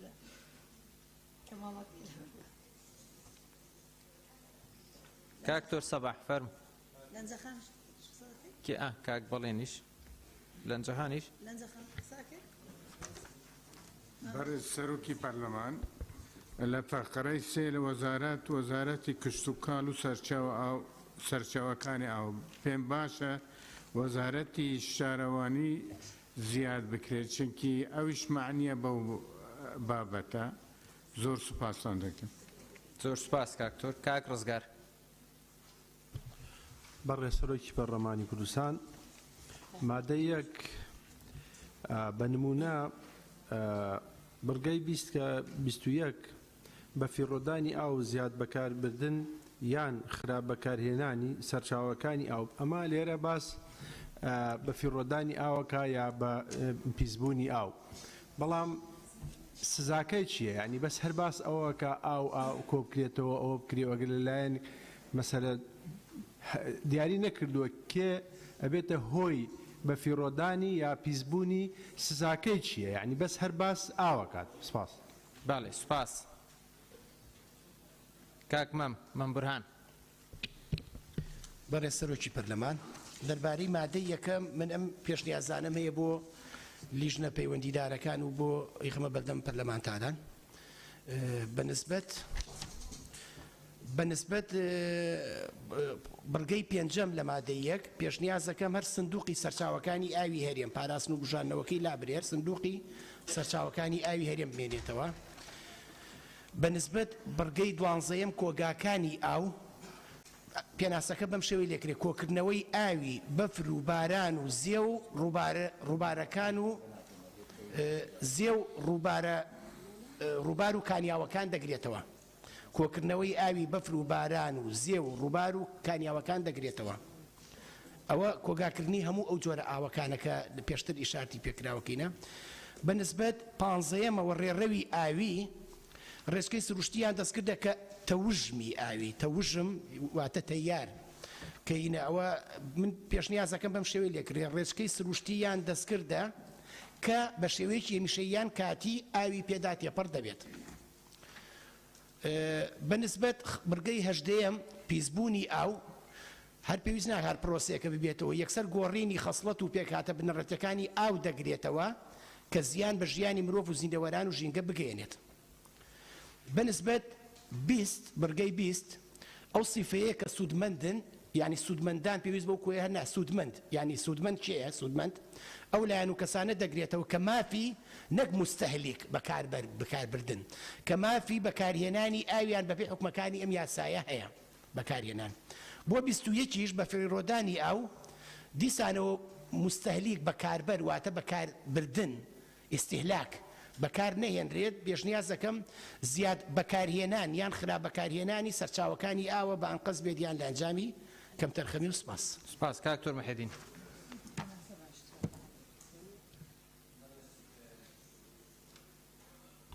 بەڕێز سەرۆکی پەرلەمان من لە مادەیەک بڕگەی دووەم ئەنجومەنی ئاو پێم وایە دەستەواشەکە بڕک لەنگە پێم وایە بکرێتە ئەنجومەنی بەڕێوەبردن و پاراستنی ئاو باشترە چکە ئەوەی دەکەیت ئەنجومەنەکە بۆ بەڕێوەبردن و پاراستن ئەنجومەنی ئاو یعنی مەجلس المياه یعنی مەجلس المياه یعنی پێم وایە کەم و کورتێکی تێدایە ئەوەی تریان بڕگەی حوتە ئاوی سەرزەوی ئاوی زێر ڕووبار پێم وایە کارێژ و دەریاچە و ئاوەکانزایەکانیش بگرێتەوە چکو هەندێک کارێزمان هەیەوە دەریاچەکانیش دەگرێتەوە لە بڕگەی هەشتم نووسرای ئاوی ژێرزەوی ئەو ئاوەی کە لە ژێر ڕووی زەویدایە پێم وایە ڕووەکە زیادە هەر ئەو ئاوەی لە ژێر زەویدایە ڕوو بەمانەی واجهەکە دێوەچەکەی دە پێم وایە ئەوە دەکەوێتە وێندەرێکە ئەوەی دەیەم بەڕێوەبردننی سەرچاوەکانی ئاو پرۆسەیەکی ڕێکخراوە کە دەبێتە هۆی گلدانەوە وشەی گلدانەوەی لە بۆ زیادکەن و بەردەوامی و لە باتی وشەی باش و بەکارهێنانی سەرچاوەکانی ئاو بە شێوەیەکی دادپەرانە بە باشترین شێواز یان بە چەندایەتی و چلۆنایەتیەوە 16هەمین هەر مادەیەکی ڕق شل گازی کیمیایی میکرۆب پێ بکتە میکرۆبی یایەکی لە بۆ زیاد بکرێ لە ڕووی ئەوەوە ئەوەی تر کە پەیوەندی 21 کە بەرگەی 21 بە فرۆدوانی ئاو زیاد بەکارهێنان لەگە بەکارهێنانم لەو یەکەیە کە دیاری کراوە بە جۆرەی یەکەیەکی پێوانەیە یعنی نەک زیاد بەکاران دەبێت چکو یەکەیەکی پێوانەیەمانەیە کە تهدیدی مدەکە دەکات بۆیە لەگەڵ ئەوم کە ئەو بەرگەی لێوە دووبارە بکرێتەوە کە لەو یەکە کە دیاری کراوە بۆ جوێرەی یەکەیەکی پێوانەوی زۆر سپاس. گوڵستان خان گوڵستان سعید. بەڕێز سەرۆکی پەرلەمان تێبینیەکانی من لەسەر بڕگەی دووهەمی مادەی یەکەمە ئەنجومەنی ئاو بکرێت بە ئەنجومەنی پاراستن و ڕێخستن و بەڕێوەبردننی ئاو لە هەرێم لەسەر سێهەم بڕگەیان وەزارەتی کشتتوکاڵ و سەرچاوەکانی ئاو من پێم باشە وەزارەتی شارەوانیش شەریک بێ لەم مەسئولیەتەیە سەبارەت بە حوتەم بڕگەیان ئاوی سەرزەوی پێویستە بەنداوی بۆ زیاد بکرێ بەنداوەکان ئاوی زێ و ڕووبارەکان کانی و دەریاچە و کانیاوەکان سەبارەت بە هەشتم خاڵ ئاوی ژێر زەوی پێم باشە ئاوی بیر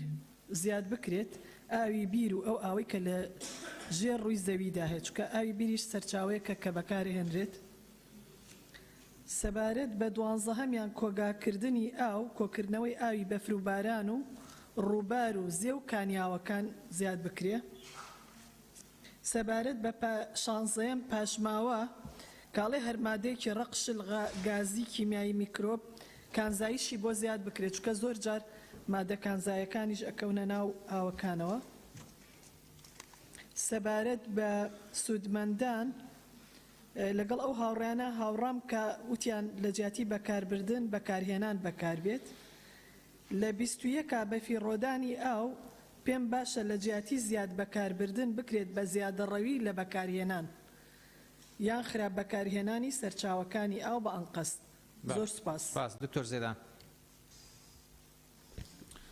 بەڕێز سەرۆکی پەرلەمان لە مادە یەک خاڵی دووهەم بە زیادی دەزانم ئەنجومەنی ئاو هەبێت چکەمە وەزارەتی کشتتوکاڵ و سەرچاوەکانی ئەومان هەیە خاڵی شەشەم کە باز لە سەرچاوەکانی ئاو دەکا لە پێناسەکە دەڵێ سەرچاوی ئاوی سەرزەوی و ژێرزەوی بۆیە خاڵی حوتەم و هەشتەم بکرێتە ئەلف و بای خاڵی شەشەم چکە باز لە دووبارە بوونەوەی پێناسەکەی دەکەم خاڵی نۆوەم دەکرێت سوودی لێوە بگیرێت لە پاراستنی ئاو بۆ ئەوەی خاڵی 11 و 12 تێدا تێکەڵ بکرێ لە پێناسەکەی بڵێ پرۆسەی گشتی تەکنیکی و یاساییە ئەمە بەسم لە خاڵی نوێمە کە دەبێتە هۆی بەرزکردنەوەی بژانەوە و کۆگاکردن بە هەردووشە دەتوانین خاڵی 11 و 12 لەوێ شوێنی بکەینەوە و خاڵی 13 و 14میشی بە پێویستی نازانم لە تعریفەکەیدا وازح نییە زۆر سپاس. دکتۆرە گەلاوێش. بەڕێز سەرۆکی پەرلەمان مادەی یەکەم شازدەیەم پاشماوە هەر مادەیەکی ڕەقشل گازی کیمیایی میکرۆب یان ڤایرۆس من لێرەدا پێم باشە میکرۆب و ڤایرۆس بکرێتە پاشماوە بایلۆجیەکان چونکە بەس میکرۆب و ڤایرۆس نییە لە بایلۆجی بۆیە لە جیاتی ئەم دووشەیە بایلۆجی مادەم کیمیایی بەکارەتەوە ئێمە دەزانین کیمیاوی کانزاکان و هەموو شتێک دەگرێتەوە مادە کیمیاویەکان بۆیە لێرەش کە بایلۆجیەکان ئێمە پێویستە بیکەینە بایلۆجی و تیشکداریان گەرمکراوەکان بکرێتە مادە فیزیاویەکان یان پاشماوە فیزیاویەکان کە دەبێتە هۆی پیسبوونی ئاو و لە خاڵی هەژدەیەم پیسبوونی ئاو پێم باشە بنووسرە پیسبوونی ئاو بە پاشماوەکان هەر پرۆسەیەک کە بێتە هۆی گۆڕینی خەسڵەتە کیمیاییەکانی لێرە کیمیاییەکانی بۆ زیاد بکرێ خەسڵەتە کیمیاییەکان و پێکهاتە بنەڕەتیەکانی ئاو دەگرێتەوە زیادە لێرە دەگرێتەوە لا بدرێت بە جۆرێک کە زیان بە ژیانی مرۆڤ و زیندەواران و ژینگە بگەێنێت زۆر سپاس گوڵستان خان گوڵستان باقی برای سەرۆکی پەرلەمانی دەستخۆشی لیژنا تایبەتمەندکەم بۆ پرۆژە گەلەگەلەکی گرنگ سەبارەت مادەیەکی خاڵا 16 بەحسی پاشماوەیەکی یەگوتی هەر مادەیەکی ڕەقشل گازی کیمیایی میکرۆب ڤایرۆسی تشکدار یان گەرم کراو کە دەبێتە هۆی پیسبوونی ئاو الڤێرێ پرسیارێک بۆ لیژنا تایبەتمەند زۆربەی یا مادێت ڕەقشل گازی مادێت کیمیاییە یعنی پتریاوانات ناف سروشتیدا مادێت کیمیاییە وەکی و کیمیایی یە جودا کردی مەبەستاوان کیمیایی بەحسێ کیشکایە مادێن قڕکارن بەحسێ کیشکایە ئەس هەستیان وێ بمەڕۆن بکەن چونکی مادێت ڕق و شل و گازی پتریاوان مەگوتی مادێت کیمیاییە ئێجا ئەس هەستیان پرسیارە مە بەرسەفدان و مادێت کیمیایی وان بەحسێ چییە زۆر سپاس سپاس کاگە ویدەر بەڕێ سەرۆکی پەرلەمان مادەی یەکەم هەشتم ئاوی ژێر زەوی مەسەن دەبێ مترەکەی دیاری بکرێتن حتا چەند بوت هەیە ئاوی ژێر زەوی لێ بدرێ من خۆم لێکۆڵینەوەکەم کردووە لە تورکیا لە 6 مەتر نابێت زیاتر ئاو دەرکەوت نابوت نییە بکە 6 مەتر و 1 سانتیم ئەبێ دیاری بکرێتن ئێستا زیاتر لە 40,000 بیرمان هەیە لە هەرێمی کوردستان ئاوی سەر زەوی دەڕوا هەر ئاوی ژێر زەوی دەربینن ئەبێ مەسەن دیار بکرێت پیوەری ئەوەی تێدا هەبێتن لە تعریفەکەی چەند مەتر بێتن و 16ەم هەر مادەیەک ڕق شل گازی کیمیایی میکرۆ و ڤایرۆسی تێکشکراوی یا گەرمکراو کە دەبێت ئەوەی پیسبوونی ئاو زایدان زەوی کوشت و کاڵی ئێستا لەسەر ڕێگەی گەزنە ئەو هەموو شوێنانەی کە ماواد کۆمپانیاکانی نەوت کار دەکەن ماوادەکانی بە مادەی کیمیایی دەشون ئەو گەزنەیە هەموو کەم شوێنێکی کوشت و کاڵی بۆ هەموو عرزەکەی زەویەکەی تر بەکار نایەتن بۆ کوشت و کاڵ ئەبێ ئەویش لێ زیاد بکرێتن و پێم باشە بە ژمارە 23 زیاد بکرێت مۆڵەتی پێدانی بیر تەنیا لە دەسەڵاتی سەرۆکی هەرێمیان سەرۆکی حکومەت هاوشێوەی دەوڵەتەکانی دیکە تەنیا یان سەرۆکی دەوڵەت قەرار دەدات یان پاشای دەوڵەتە یان میرەکە چییە تەنیا ئەو بووی هەیە چکو بابەتێکی زۆر پەیوەندی بە ئاسایشی نیشتمانەوە نە هەر کەس ویستی بۆ خۆی بیرێک لێ بداتن زۆر سپاس سپاس کاکتور ئیسماعیل بله جناب سروک پارلمانی من سه تبینی تین تبینیایی که صندوقی پاراستن و بوجاندنەوەی سەرچاوەکانی پێویست ناکرێت ئەگەر ما ناوێ یاسای کرا یاسا ئاو ئەمە صندوقا ئاوی هەرێمی کوردستان خاڵە من یا دوێ تێبینیا منە دوێ حوتەم ئاوی سەرزەوی نەم مانع جامعە بلغەتی عەرەبی بێژ مانع جامعە یعنی vêten hemî avê serzewî kum bin vê pênasêda wisa kum nabêj berin ez bîn me ava berînî ke hatî pitir gehînîtin bijîn avî serzewî ev ye بريتيا لهمو جوركاني او كدكونا سروي زوي بشيوي وستاو يان جولاو يان كوكراوا اوا جامعترا ومانعترا بتر تجريتن جوي اوا دساتي كرن ديسا هاشتيجي نفسي تشتي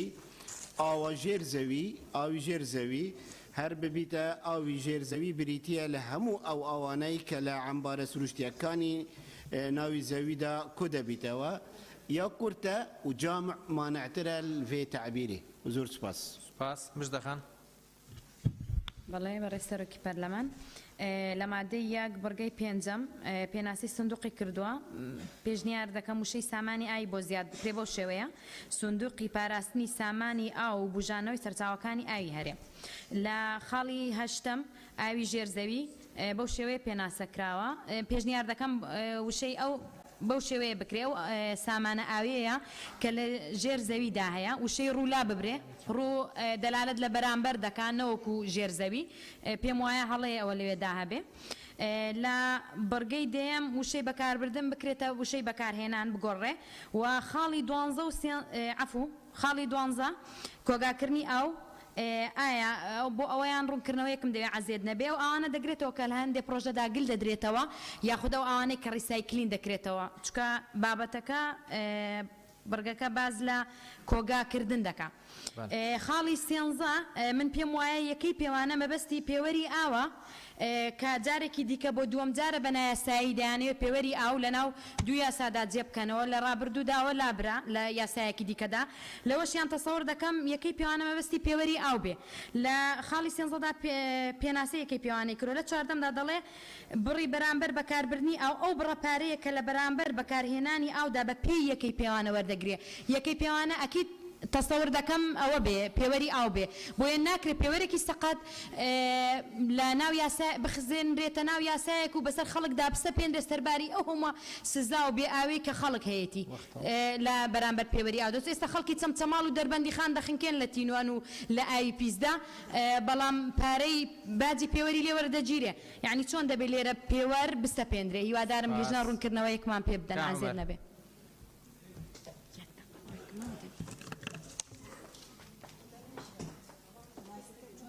مایکەکەت کوژێنەوە اینجا فەرموو کامەر فەرموو بەناویخوا بەڕێز سەرۆکی پەرلەمان وەڵی من پێشنیارێکم هەیە وەکو بڵێ زۆر لە ڕوانگەی هەر هەموو یاساکەوە ئەوی شەوەیە لە بڕگەی سێم و چوارەم باسی وەزیر و وەزارەت کراوە دیارە مەبەستە ئەم یاسایە سەر بە وەزارەتی کشت و کاڵ بێ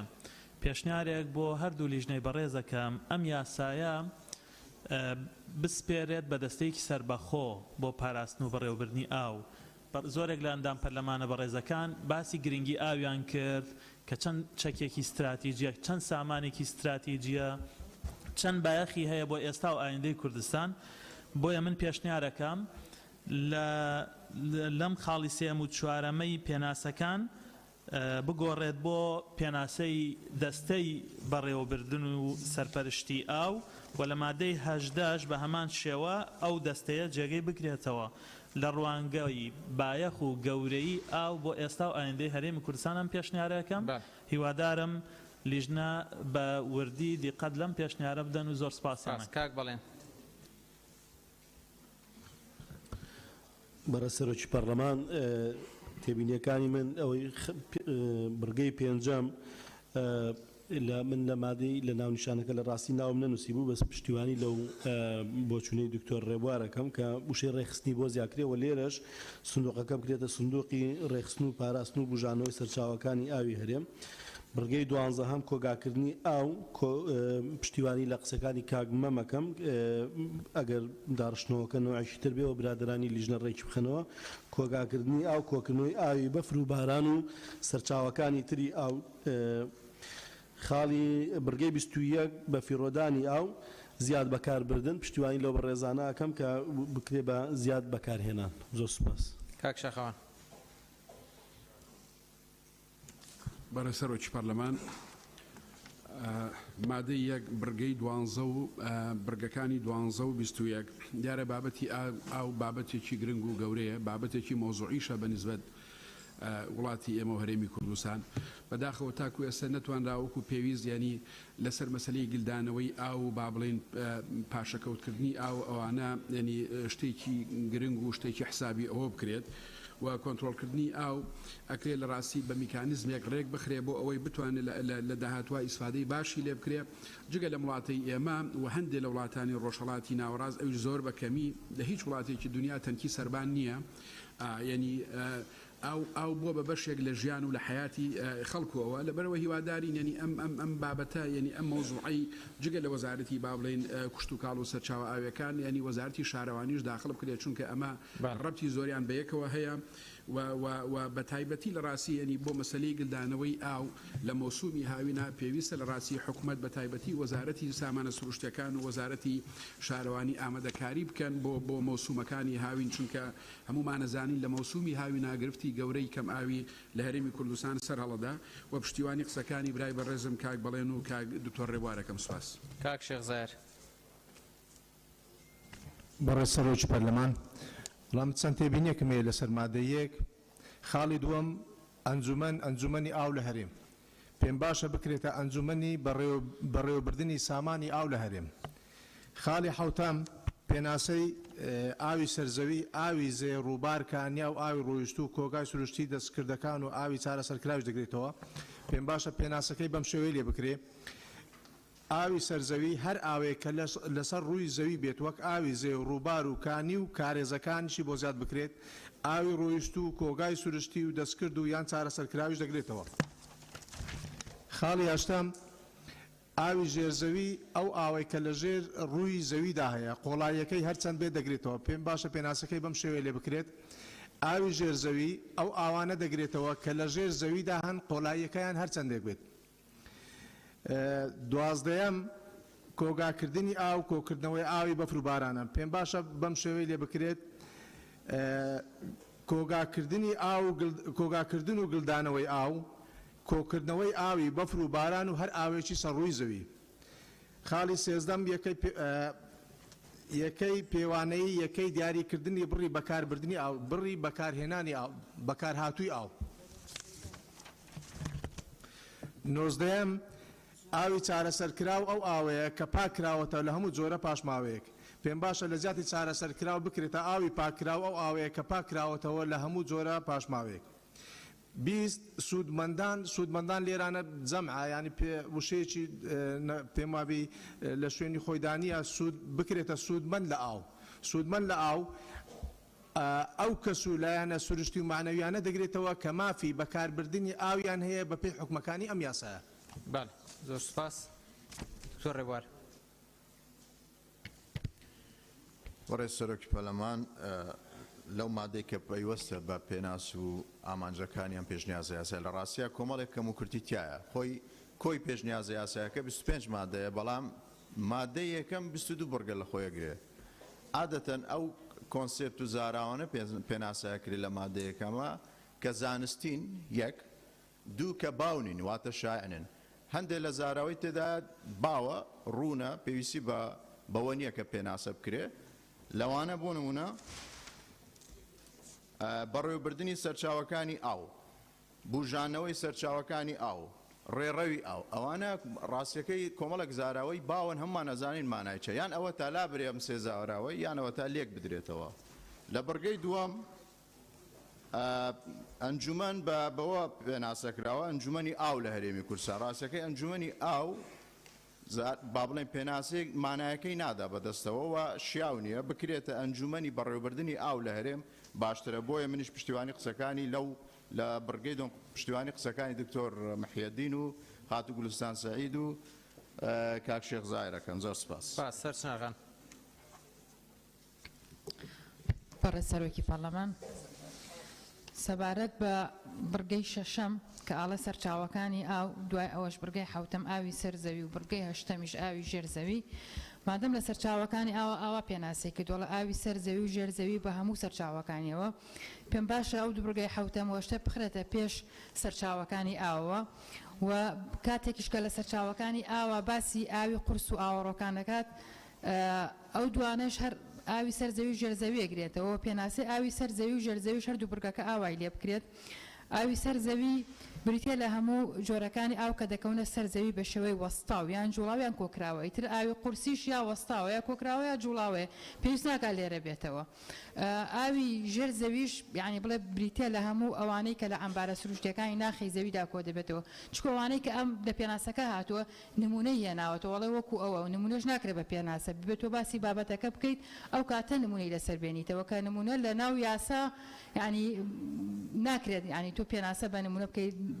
بە دەقی یاسایش بهێنی. ئەوە ئەو خاڵانە. خاڵێکی تریش مادەی بڕگەی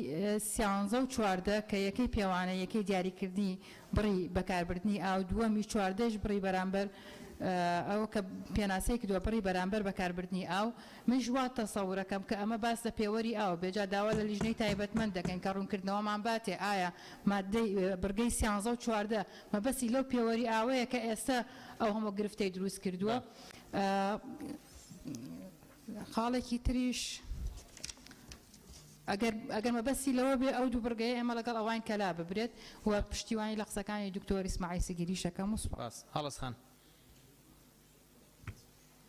بەڕێز سەرۆکی پەرلەمانی تێبینیتمە سەرمادەیەک بڕگا شەشە سەرچاوەکانی ئاو پێناساوی بێتە کورتکردنێ ئەویش سەرزەوی و ژێرزەوی بە هەموو سەرچاوەکانیان ئەوەی دیتر بێتە لادان چونکی بڕگا هەفتەیەدا پێناسا ئاوی قورسیا هاتیەکردنێ بەرهەندێ ئەوە دیترا زێدەیە هەروسا سەبارەت بڕگا هەفتەمدا ئاوی سەرزەوی تنێل vêrêya hatî numûneyê înayn bêk û pênaseyeka dirûst bidetêj berhindê ez piştgiriya wê pênasê dikem eva doktor Sigêrî iqtirah kirî pêşînyar kirî ku ew pênase bête danatinê şnîka ev cûret avê bêne destnîşankirinê heştem da awî jêrzewî ew jî pênasa wê bête guhorîn wekî ew pênasa Serçinarxanê pêşînyar kirî پشتگیریا بوی پێناسێت کەم زۆر سپاس. سپاس. کاک دابان.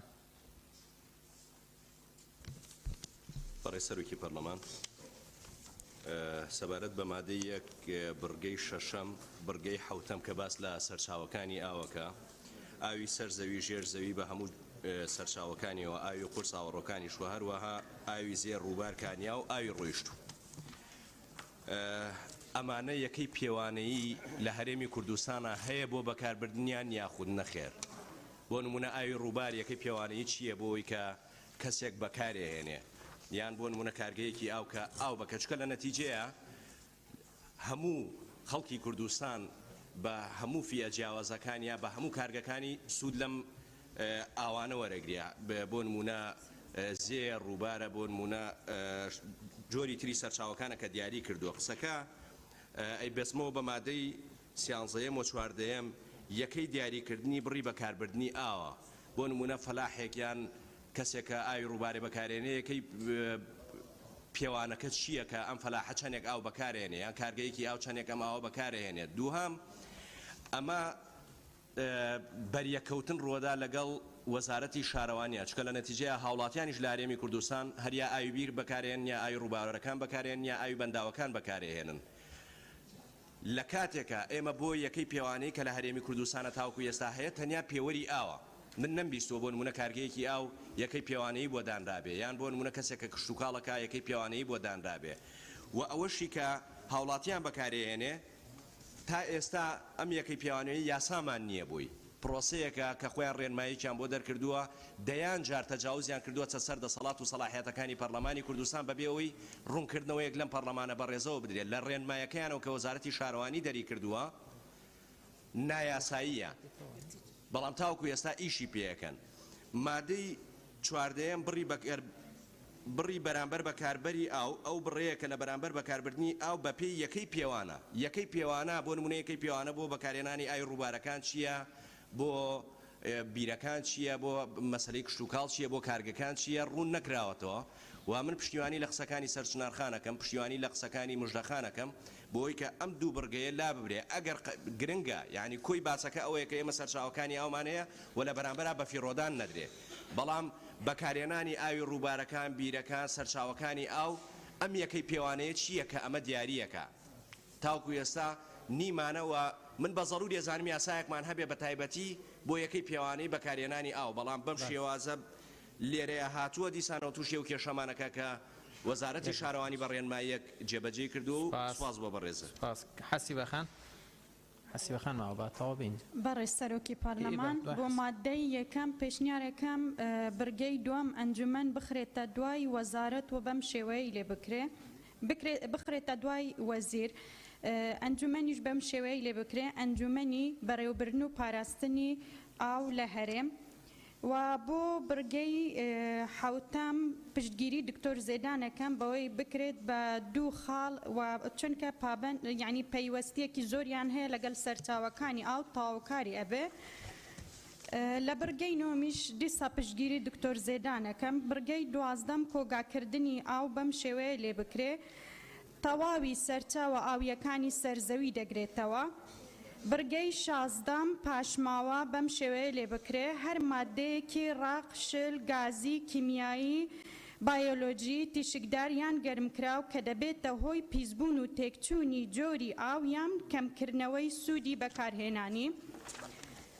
بڕگەی هەژدەم پیسبوونی ئاو هەر گۆڕانکاریەکە کە ڕاستەوخۆ و ناڕاستەوخۆ دەبێتە هۆی گۆڕینی خەسڵەت و پێکهاتە بنەرەتیەکانی ئاو دەگرێتەوە بە جۆرێک زیان بە ژیانی مرۆڤ و زیندەوەران و ژینگە بگەینێت بڕگەی بیستەم سوودمەندان ئەو لایەن و کەسانە دەگرێتەوە کە مافی بەکارهێنانی ئاویان هەیە بە پێ حکومەکانی ئەم یاسایە بڕگەی 21 بە فیرۆدانی ئاو زیاد بەکارهێنان یعنی بەم شێوەیە لێ بکرێت زیاد بەکارهێنانی سەرچاوەکانی ئاوە بە ئەنقەس بێت یان لە ئەنجامی کەم تەرخەمی و زۆر سوپاس بەخێراتنەوەی کاگیاسی نەکەین فەرمون لیژنەی تایبەتمەند فەرمون لەنجەخان وەڵا کاکشوان بۆستە لەنجەخانیش ماوە بەس ناوەکە نەنووسرا فەرمو لەنجەخان دەی با لەنجەخان فەرمو لەنجەخان دەی ببوورە کاکشوان بیکوژێن یەکدە فەرمو لەنج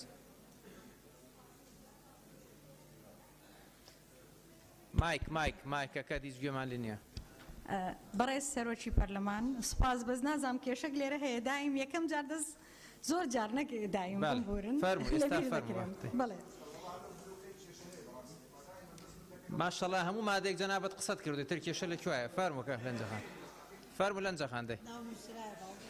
نازانم بەس بۆ تۆ کێشەنێکە فەرمو لەنجەخان دەی بەڕێز سەرۆکی پەرلەمان طبعا لەبەر ئەوەی بەشێکی باش لە بەڕێوەبردننی ئاو لە ئەستۆی وەزارەتی شارەوانیە بۆیە پشتگیری لە ڕایەکەی پێشنیارەکەی دکتۆر سەباح و بەڕێزان دکتۆر سەباح و کاک شاخەوان دەکەم کە وەزارەتی شارەوانی لۆ زیاد بکرێ و هەروەها پشتگیری لە ڕای دکتۆرە گەلاوێژ دەکەم لە بۆ ئەوەی کەوا ینی پاشماوە بایۆلۆجی و فیزیاییەکان باشترە لەو تەوزیحەی درایە سپاس کاگیاسین فەرمو زۆر سپاس بەلای خۆی گەورە و هێبان وڵا بەڕێز سەرۆکی پەرلەمان ئەمن لەسەر مادەی 13 و 14 دیارە ئێمە لە لوزنەی کشت و کاڵیش قسەمان کرد کە ئێمە گە بمانەوە کەرتی کشت و کاڵ پەرە پێ بدەین زیاد بکەین نابێ ئێمە بین سەعاتی ئاویان بۆ دانین یعنی حەقوایە ئەو مادە لاچێ 13 و 14 پشتگیری لەسەر چنارخان و مژدەخان و کاکدابان دەکەم سپاس لیژنەی تایبەتمەند کاک شوان کاک ئەم دوستار کامتان دێ بەم دووسەرم بەڕێز سەرۆکی پەرلەمان وڵا سەبارەت بە زیادکردنی ناوی وەزارەتی شارەوانی کە دکتۆر سەباح باسی کرد ئێمەش پشتگیرین خۆی بەشێکی گرنگە لەم پرۆژە یاسایە بەڵام هەر ئەو نیە دەستەی ژینگەش ئەویش هەرتەوان ئەندامە لەو ئەنجومەنە و وەزارەتی پلاندانان و یەکدوو وەزارەتی کەش ئەندام بەڵام دەنووساوە لە مادەی هەشت دوای باسی دەکەین کە مافی دەنگدان یان دەنە ئەندامن کاک ڕزگار باسی سزاکانی کرد سزاکان هەیە لە مادەی 20 و 21 باسی سزاکان کراوە کاک دکتۆر محەیدین ئەمن پێم وایە ڕێیەکەی جوانە کە ئەنجومەنی ئاو نەقوستانێکی هەیە بکرێت هەر یاساکەش وایە ئەنجومەنی بەڕێوەبردن پاراستنی ئاوە هێویدار کاک هێویدار ئاوی ژێرزەوی چەند مەتر بێ خۆی ڕاستە دەبێت دیاری بکرێت بەڵام ئاوی ژێرزەوی بۆ معلوماتی ویلایەتەن لە کوردستاندا جیاوازە یعنی ئەگەر مەگەر بیکەیە زۆن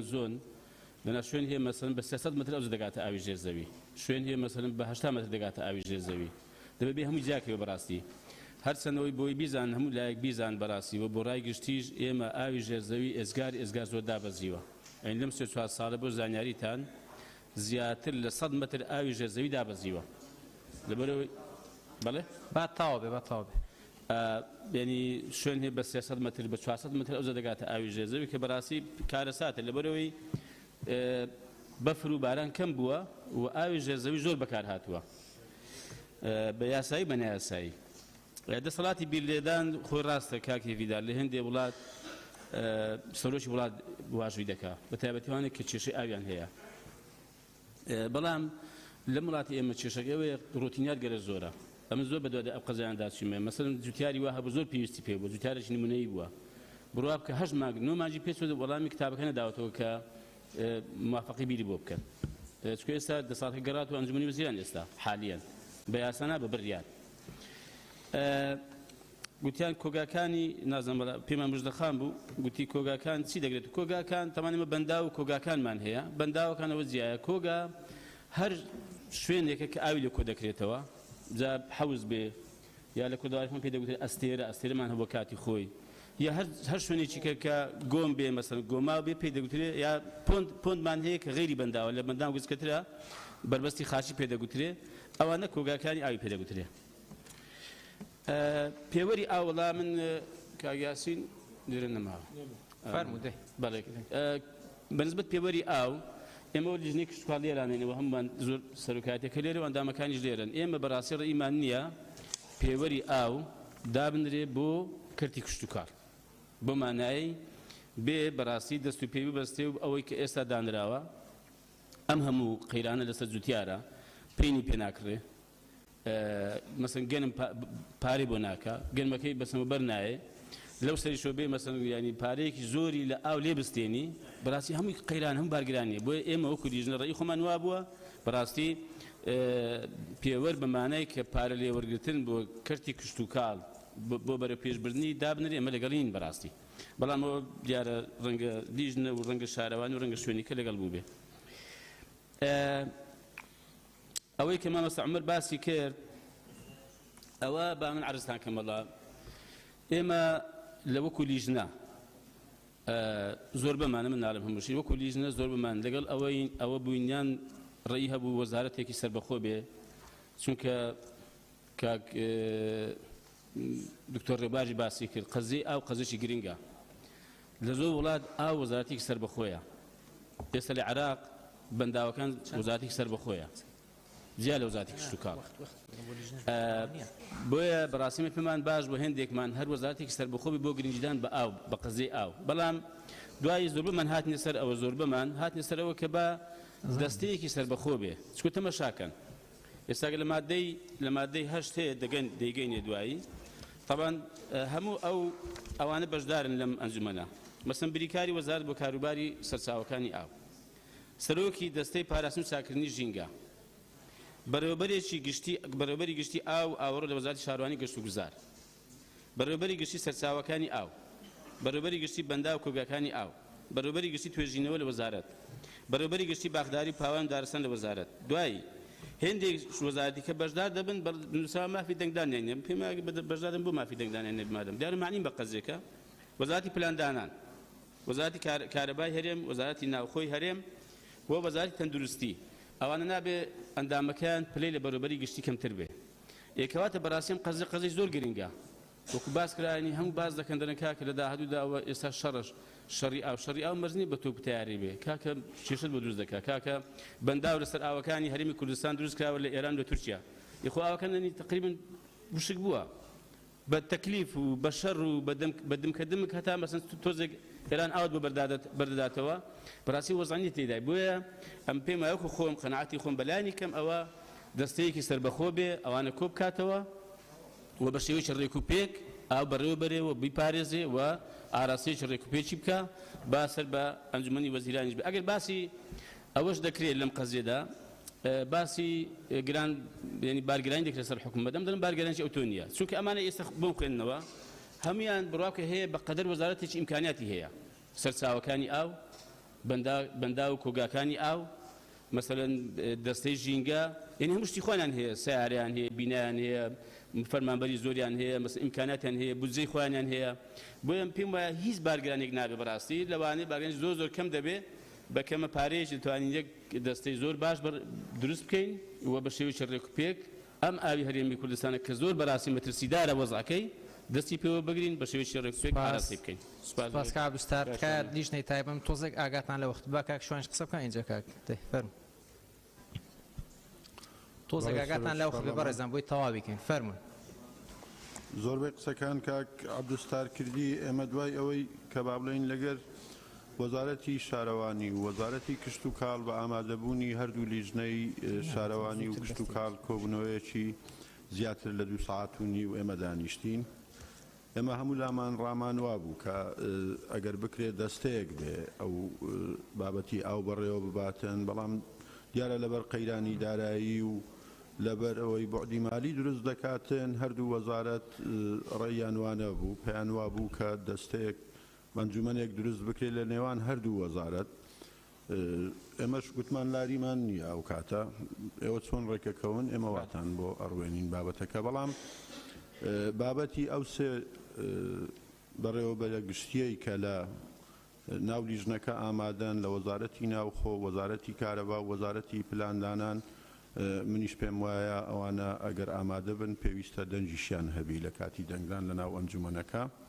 سەبارەت بە پێوەری ئاوەکە کە کاک دابان باسی کرد لە مادەکانی داهاتوو باز دەکاتن کە دیاریکردنی نرخ و پێوەری ئاو ئەوە لە دەسەڵاتی ئەنجومەنی وەزیرانە بە ڕێنمایی دەری دەکاتن لە مادەکانی داهاتوو دەگەینە سەری لە دەسەڵاتی ئەنجومەنەکە نییە دیاری بکە کە پێوەردا بنێ یان دیاری نرخ بکاتن جگە لەو پێوەرانەی کە ئێستا لە ناو شارەکان هەنە و ئاوی خواردنەوەی لێ بەکاردێتن. سپاس کاک لوقمان. تۆزێک ئاگاتان لە وەخت بە لیژنەی تایبەت. زۆر سپاس. سەبارەت بە بابەتێک من ئەمێ ئاماژەی پێ بکەم کاک شوان ئاماژەی پێدا کە ئێمە وەکو لیژنە تایبەتمەندەکان و لیژنەی یاساییش لەگەڵ هەردوو وەزارەت کۆبووینەوە و سەرنجام ئەو تێڕوانینە جیاوازانەی لە نێوان وەزارەتی شارەوانی و وەزارەتی کشت و کاڵ هەبوو یەکمان خست بەوەی کەوا ئەو ئەنجومەنەی کە پێک هات بەڕێوەبەری گشتی ئاو ئاوەڕۆ لە وەزارەتی شارەوانی بۆ ئەندام لە لیژنەی بەڕێوەبردن و پاراستنی ئاو و ڕاستیەکەشی بۆ ئێمە ئەزمونمان هەیە لە قانونی تر کە فەقەرەمان مادەمان جێگیر کردووە کە سێ وەزارەت ڕێنمایی دەرکەن بۆ ئاگاداریتان ئێمە قانونی ڕیکلامی بازرگانیمان دەرکرد کە پێویست بوو وەزارەتی شارەوانی وەزارەتی بازرگانی وەزارەتی ڕۆشنبیری بەیەکەوە ڕێنمایی پێویست دەرکەن بۆ ئاگاداریتان تا ئێستا ئێمە زیاتر لە 10 جار بەدووادا چونمان کردێت تاکو ئێستا هەر سێ وەزارەت کۆنابنەوە بەیەکەوە ناسازێن بەیەکەوە ڕێنمایی پێویست دەرکەن بۆ قانونی ڕیکلامی بازرگانی. بۆیە ئەم بابەتە ڕەنگە وەزارەت هەبێت بەڵێ تایبەت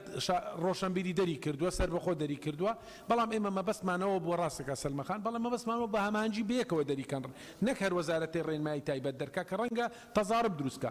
بۆیە ئەمە بۆ ئاسان جێبەجێکردنی ئەم یاسایە کە یاسایەکی یەجگار گرینگە لە ڕابردوودا پلانێکی استراتیجی دوورمەودا بۆ پاراستنی ئاو نەبووە لە هەرێمی کوردستان ئەوەی هەش بووە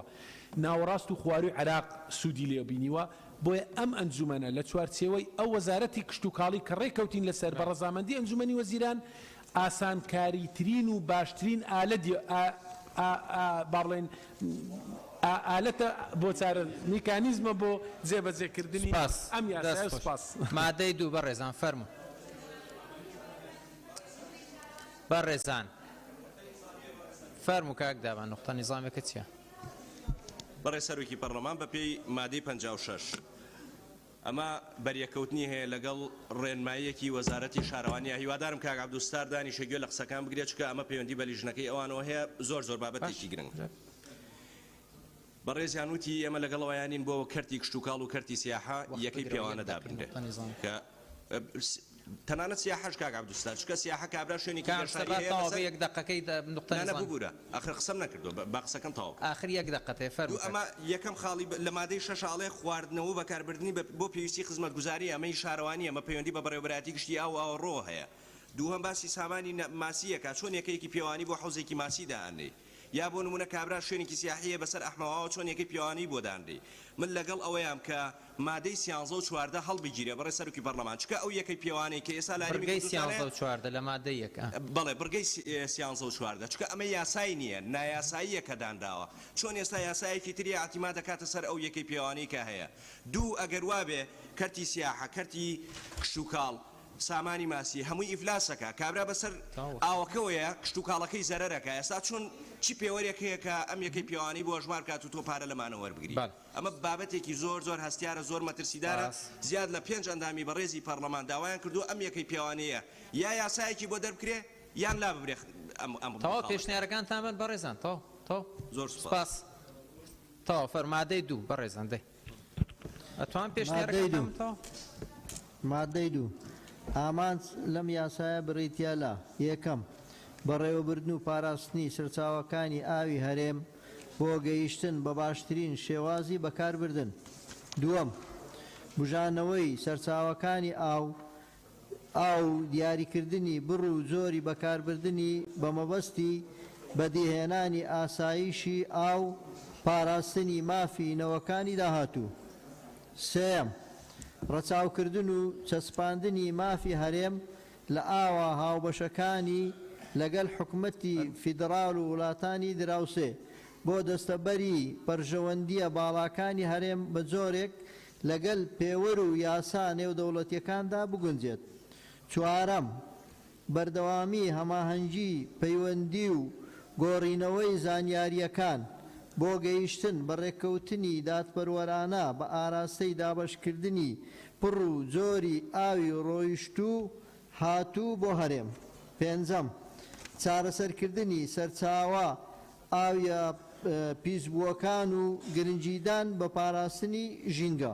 بەڵێ زۆر سپاس هەر بە ڕێزەگەوێ لەسەر مادەی 2 گفتوگۆ کات با ناوەکان تۆمارکەن.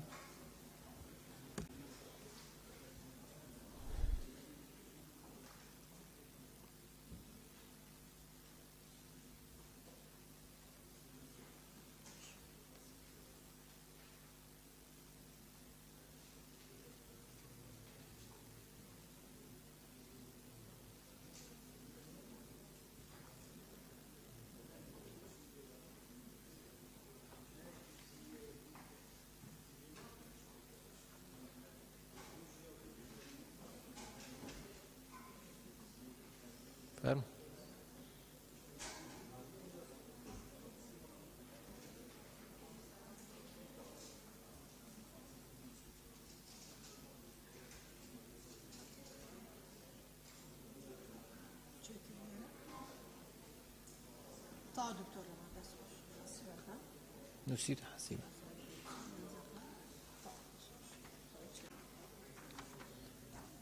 بالي برزانوانه لسر مادەی 2 گفتوگۆکان بەدرێخان کاکمە مامۆستا بەکر دکتۆر ئیسماعیل گوڵستان سەعید کاک عوسمان سێدەری دکتۆر ڕێبوار کاکچیا کاک شێخزار حەسیبەخان لەنجەخان کاک جەلال پەرێشان کاک ئێویدار کاک ڕزگار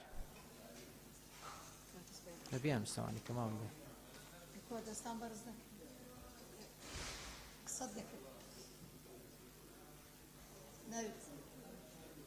كاغنزر ضغط كارجيا زنابشي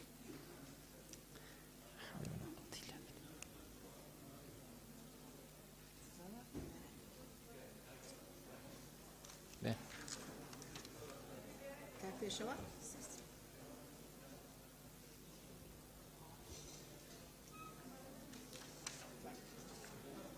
روبينا خان كاغنزر كاك بيشوا تاو بدري خان فرم بەڵێ بەڕستەرۆکی پەرلەمان سەبارەت بە مادەی 2 ئامانجەمی یاسابریتیە لە بڕگەی یەکەم بەڕێوەبردن و پاراستنی سەرچاوەکانی ئاوی هەرێم بۆ گەیشتن بە باشترین شێوازی بەکاربردن. طبعا ئەوکو لە پێناسەکەدا لە ناونیشانەکەدا باسم کرد پاراستن پێش بەڕێوەبردن بخرێ ئاو پارێزگاری لێکرێ پاشان ڕێکارە ئیداریەکان و بەڕێوەبردن ئەنجامەدرێ پێم باشە پاراستن بخرێتە پێش بەڕێوەبردنەوە. زۆر سپاس. کاک عوسمان سێدەری بەڕێز سەرۆکی پەرلەمان مادەی 2 بڕگەی یەکەم بەڕێوەبردن و کۆکردنەوە و پاراستنی سەرچاوەکانی ئاوی هەرێم بۆ گەیشتن بە باشترین شێوازی بەکاربردن مەبەستم لەوەیە لێرەکانە بەڕێوەبردن کۆکردنەوەکەی بۆ زیاد بکرێت لێرەدا لەبەرەوەی ئامانجەکان زۆر گرنجە ئەوەش ئامانجێکی سەرەکیە و هەروەها بڕگەی پێنجەم چارەسەرکردنی سەرچاوی ئاویە پیسبووەکان و بزربووەکان نی بۆ زیاد بکرێت لەو بینەدا گرنگجیدان بە پاراستنی ژینگە لەبەر ئەوە ئێمە ئاوێکی زۆرمان هەیە بزر کراوە لە زمانەی ڕژێمدا دیارە ئەو گوندانە شار و شارشکان کە وێران کراون ئەو ئاوانی کە بزر کراون هەوڵ بدرێت و ئەوانە بدۆزرێنەوە جارێکی تر سوودیانەوە بگیرێت زۆر سپاس کاک چییە؟ بەڕێز سەرۆکی پەرلەمانی من دوو تێبینی هەبین تێبینیامی یەکل سەر خەڵە یەکەم بوو بەڕێوەبردن و پاراستنی سەرچاوەکان و ڕێخستن و دابەشکردنی ئاو لە بێتە زێدەکردنی چونکی دابەشکردنا ئاو بابەتێکی هەری گرنگە دناف ئاوێدا و خاڵە دوێجە کەر من ویا خاڵێک دی لێ بێتە زێدەکردن مەسەڵەن وێرە خەڵاسی ڕەچاوکردن و چەسپاندنی مافی هەرێمە بەس مەبێت خاڵێکادی لێ بێتە زێدەکردن پشتی خەڵاسیەم خاڵە چارە بێت وی شێوازی هەوڵدان بۆ کو هەرێما کوردستانی ببێتە ئەندامێکی دەڕێکخراوی نیودەوڵەتی بۆ پاراستنا ئاوێ لە نیودەوڵەتی چونکی سەرچاوەیان ئاوێ هەرێما کوردستانی ji تورکیە و ئیرانê ne ev du dewlete ji her wisa hemî cara mafê herêma Kurdistanê bin pê dikin û zor spas. Bencaxan. بەڕێز سەرۆکی پەرلەمان ئاو ئەمانەتە دەبی لەسەر ئەو بنەمایە مامەڵە لەگەر ئەو بکرێ تەنها پاراستنی تەنها لۆ خاوێنی و بەکارهێنان و ژینگە نییە بەڵکو بۆ مانەوە و بەردەوامیە بۆ نەوەکانی داهاتوومان بۆیە پێشنیار دەکەم لە خاڵی یەکەم لە کۆتاییەکەی وا بەردەوامی لەمانەوەی جگە لەوەی کە دەڵێ بۆ گەیشتن بە باشترین شێوازی بەکاربردن ئەو بڕگەی لۆ زیاد بکرێ و بەردەوامی لەمانەوەی و لە خاڵی سێەم کە دەڵێتن لە کۆتاییەکەی بە جۆرێک لەگەڵ پێوەر و یاسا نێودەوڵەتیەکاندا بگونجێت پێشنیار دەکەم ببێتە لەسەر بنەمای بڕیار و یاسا نێودەوڵەتیەکانی پەیوەست بە پرسی ئاو مامەڵە بکرێ سوپاس سپاس کاک پێشەوە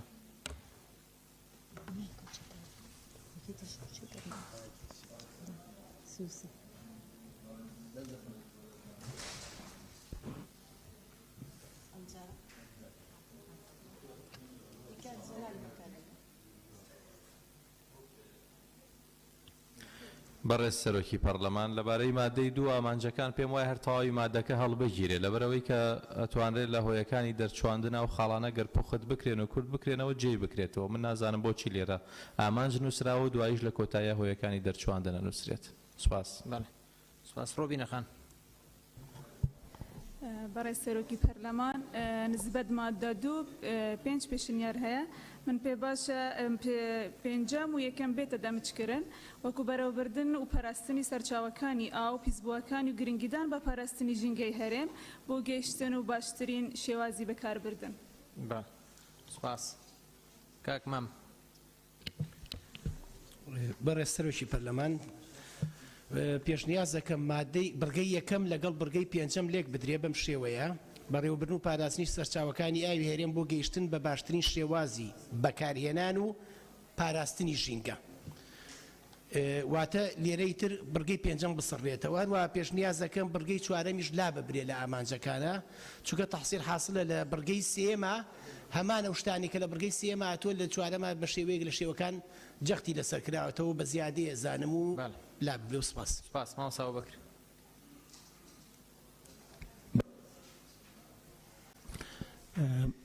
من دوو تێبینیم هەیە بڕگەی یەکەم بەکارهێنانی ئاو شێوازی بەکارهێنان چونکە بەکاربردن ئیستیهلاکە گەیەنێنی لە زمانی عەرەبیانی بەرامبەر وشتەی ئیستیهلاکە بەکارهێنان یان سوود لێوەرگرتنی ئەو دوو شەیەکیان بڕگەی پێنجەمیش چارەسەرکردنی سەرچاوە ئاوێ پیسبووەکان و گرنگجیدان بە پاراستنی ژینگە و دووبارە خاوێنکردنەوەی ئاوی ئاوەڕۆیانی ئاوی ئاوەڕۆ لە وڵاتانی شائەوی ژۆک و یەکێک لە سەرچاوەکانی ئاو تەماشا ئەکرێ ڕیسایکلینی بۆ کرێ و خاوێن نەکرێتەوانێ بۆیە سوود لەوەش سامانەش وەرگرین زۆر سپاس گوڵستان خان گوڵستان سعید بەڕێز سەرۆکی پەرلەمان سەبارەت بە مادەی دوو من تێبینیم تەنیا لەسەر بڕگەی یەکەمیان هەیە پێم باشە بەم شێوەیە دابڕێژرێتەوە بەڕێوەبردن و ڕێخستن و پاراستنی سەرچاوەکانی ئاوی هەرێم بۆ گەیشتن بە باشترین شێوازی بەکارهێنان بەکاربردن لە هەر شوێنێک هاتبوو بەڕێی من بکرێتە بەکارهێنان زۆر سپاس. بەڵێ سوپاس. کاک جەلال پەرێشان. بەڕێز سەرۆکی پەرلەمان بەڕاستی ئەمن پێشەوەی باسی مادەی دوو خاڵی دووەم کەم ئێمە هەتا کۆنتڕۆلی ئاو نەکەین بە شێوەیەکی گشتی بیر لێدان ئێمە زۆر زانین هەموو شار و شارۆچکانی کوردستان شەوانە ئەو مەفرەزانەی دەردەچن لێ ناگەڕێن بیر لێ بدرێ بیر هەڵکەندێ بەڵام لە هەمان کاتدا خەڵکەکەیە بە پارە لە هەزار بیر لێ دەدا و ئەو سامانەتەوەی بە بەلاش و عەلاش بەڕاستی بە فیرۆ دەڕوا و کاکیدار گوتی ئەگەر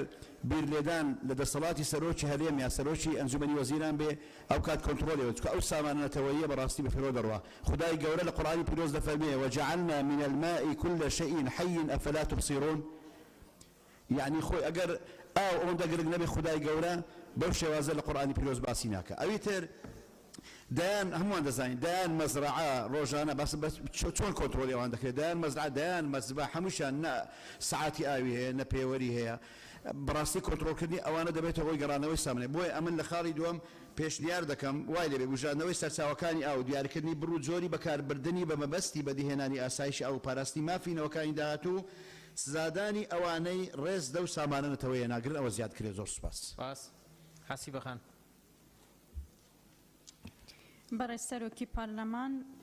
لە ئامانجەکان بڕگەی یەکەم پێشنیارەکەم بەم شێوەیە لێ بکرێ یەکەم بەڕێوەبردن و پاراستنی سەرچاوەکانی ئاوی هەرێم بۆ گەیشتن بە باشترین جۆری دەستەبەرکردن و بەکارهێنان دووەم وشەی بایەخدان زیاد بکرێت لە پێش بوژانەوەی بایەخدان بە بوژانەوەی سەرچاوەکانی ئاو و دیارکردنی بڕ و جۆری بەکاربردن بکرێتە بەکارهێنان بە مەبەستی بەدیهێنانی ئاسایشی ئاو و پاراستنی مافینەوەکانی داهاتوو بەرگەی چوارەم بەم شێوەیە لێ بکرێت بەردەوام هەماهەنگی و گۆڕینەوەی زانیاریەکان هەتا کۆتاییەکەی و بڕگەیەک زیاد بکرێت بەم شێوەیە بڕگەی شەشەم هاوسەنگیکردن لە نێوان خستنەڕوو بەکارهێنان لە پێناو بەهێزکردنی توانای سەرچاوە ئاویەکان بە شێوازێکی زانستی سوپاس. سوپاس کاگەویدار. بەڕێز سەرۆکی پەرلەمان ئامانج لەم یاسایە کە دوو دەبێت لە ئامانجەکە باسی سیاسەتی ئاو بکەی بۆیە بەڕێوەبردنی سیاست و پاراستنی سەرچاوەکانی ئاوی هەرێم بە ئامانجی گەیشتن بە باشترین شێواز تەبانەمە یەکەمەکە شێوازی بەکاربردن لە سەرچاوەکان و گەشەکردن و چارەسەرکردن و بەکارهێنانی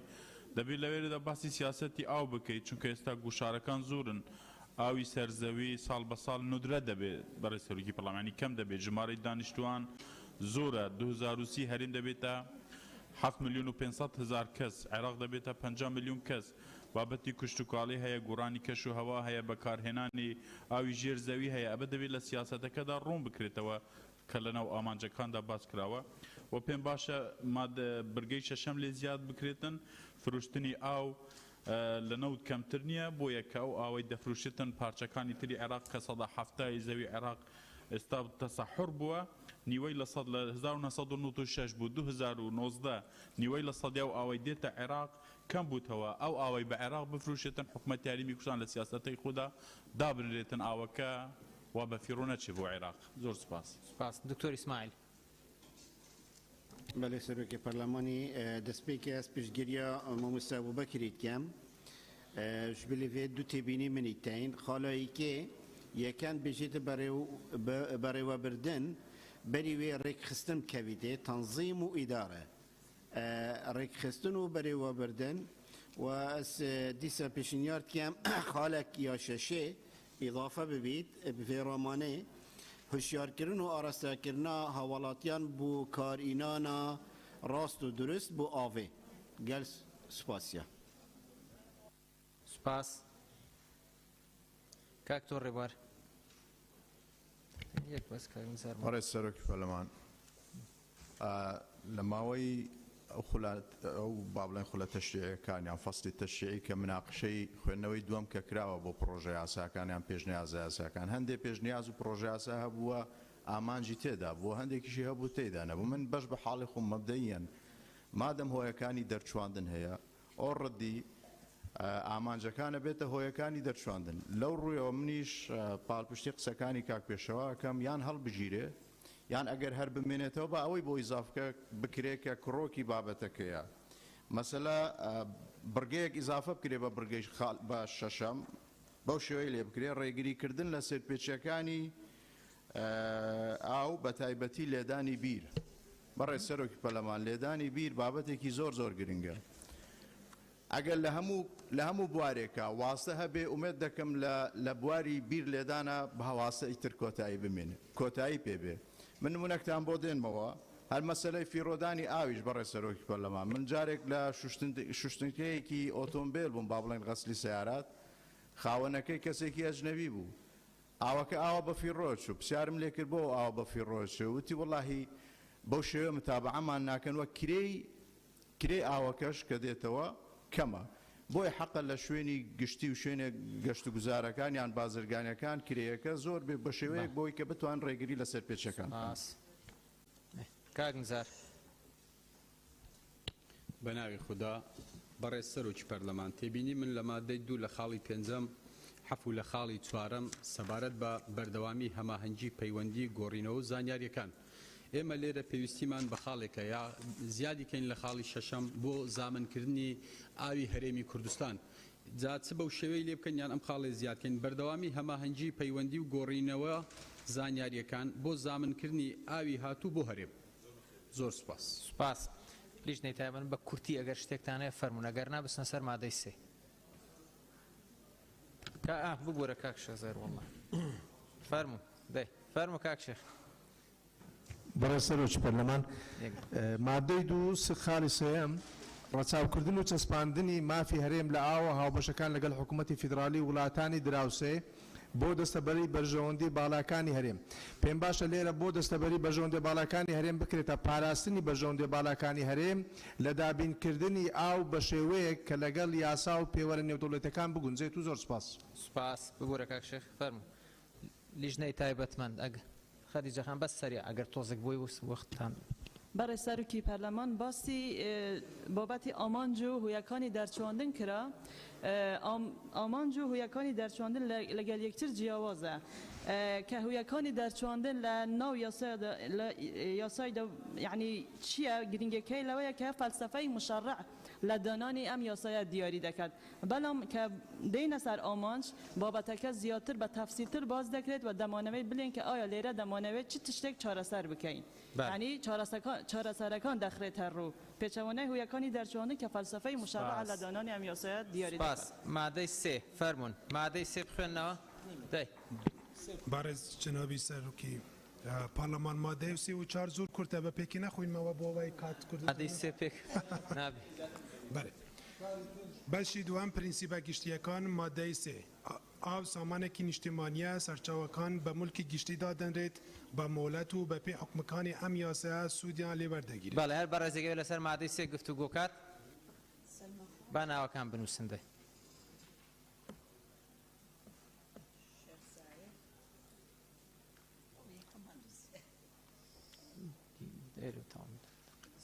دکتۆرە شایانە و سەلما خان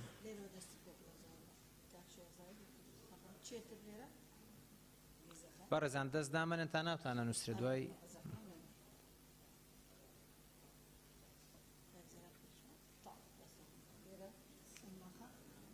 دکتۆرە شایان و کاسکە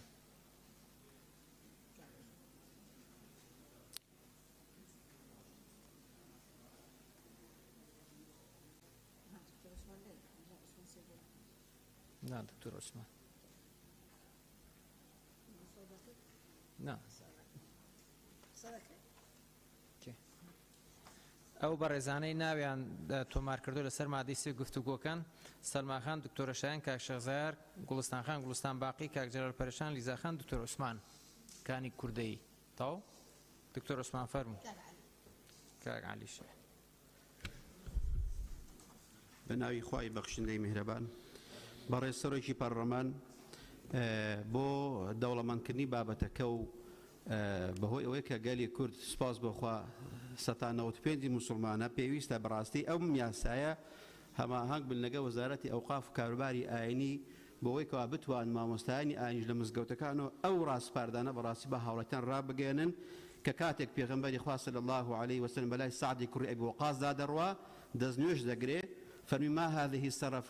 قال أفي الوضوء صرف قال نعم وإن كنت على نهر جار فرمي لدزنيوش إسرافه فرمي بالي أقل لسر بحريش بي نابل لسيت سفوك زياتر أو بتساود داب كي زور قرينجا وبابتا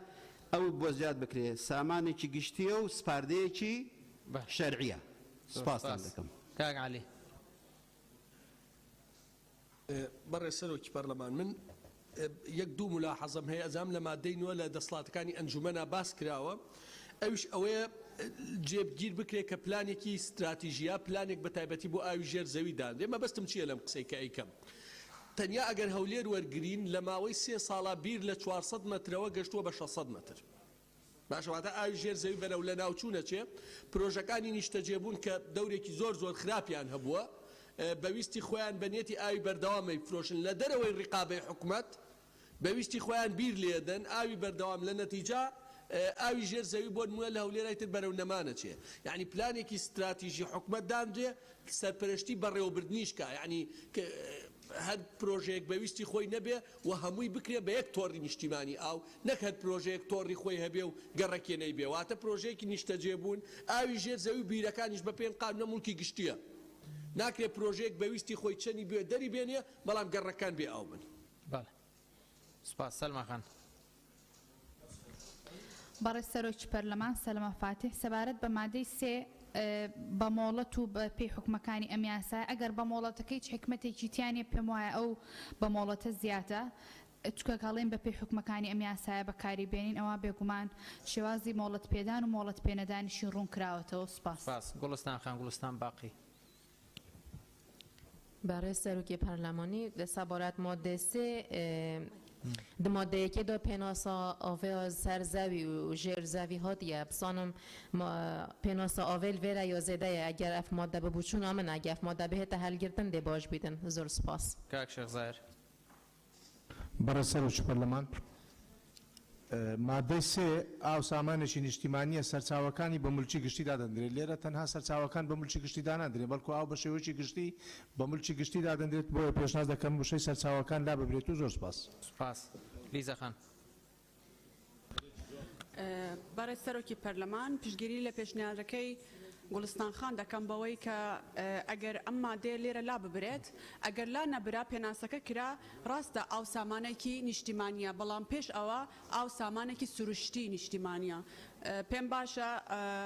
وشەی سروشتی بۆ ئەم مادەیە زیاد بکرێت لە پرەنسیپە گشتیەکان واتە ئاو سامانێکی سروشتی نیشتیمانیە زۆر سپاس بەڕێزان تەنها بۆ بیرێنانەوە هەندێک لە ئێوەی بەڕێز کە پێشنیارەکەن دوای ئەوە پشتیوانی لێ ناکرێ دوای گلەییەکەن کە بوو لە ناو ڕاپۆرتەکانیە بۆی هەر بەڕێزێک کە پێشنیارەکات ئەبێت دوو پشت بەلای کەم دوو پشتگیری بێت جگەل لەو بەڕێزەی کە دوا کەس قسەکە بۆیە تکاتان لێکم کە پێشنیارێکتانێ بە هاوڕێکانتان پێشتر ناو تۆمارکەن بۆی پشتگیری لێ بکرێت تا بتوانرێ بۆ خوێندنەوەی سێم و دەنگدان پێشنیارەکانتان لە بەرچاو بگیر و دوای گلەی لە لیژنەی ئاسایی مەکەن یان لە لیژنەی تایبەتمەند کە بۆ پێشنیارانە لە ناو ڕاپۆرتانیە دکتۆرە شایان بەڕێز سەرۆکی پەرلەمان شایان کاکە ساڵح پێشنیار دەکەم لە سەری مەوزوعەکە کە نووسرایەوە پرەنسیپە گشتیەکان پرەنسیپ بکرێت بە بنەما گشتیەکان ینی باوشەی کوردی بەکاربێنین باشترە زۆر سپاس کاک جەلال پەرێشان زۆر سپاس بەڕێز سەرۆکی پەرلەمان من پشتگیری بەڕاستی گوڵستان خان و لیزاخان دەکەم مادەی 3 بە من زیادە چونکە لە پێناسەکە زۆر بە جوانی ڕوون کراوەتەوە ئەگەر لاژ نەبردرا ئاوی ژێرزەوی ئاوی بیرەکان ئاوی ئیفراز هەمووی بکرێتە یەک تۆڕ وەک کاک عەلی گوتی بەڕاستی بۆ ئەوەی هەموو بە یەک شێواز دابەشکرێ و سوودی لێ ببینێ زۆر سپاس ئەگەر سەرنجێکتانێ لیژنێ ئەگەر نابچنە مادەی 4 فەرمون مادەی 4 حکوومەتی هەرێم بە هەمانگی لەگەڵ حکوومەتی ئیتحادی بەشدار دەبیت لە یەکەم داڕشتنی سیاسەتی ناوخۆی ئاو دووەم داڕشتنی سیاسەتی بەکارهێنانی سەرچاوەکانی ئاو لەگەڵ وڵاتانی دراویستە بە پێی پەیماننامە و نەریتە نێودەوڵەتیەکان بەڵێ بەڕێزان مادەی 4 هەر بە ڕێزەگەی گفتوگوی کات بەناوەکان تۆمارکەن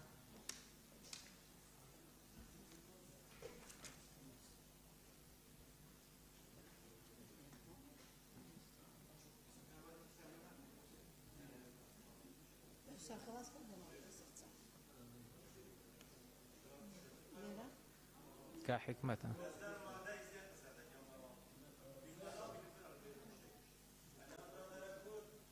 تكاك حكمة يك دق چ بابەتە فەرموو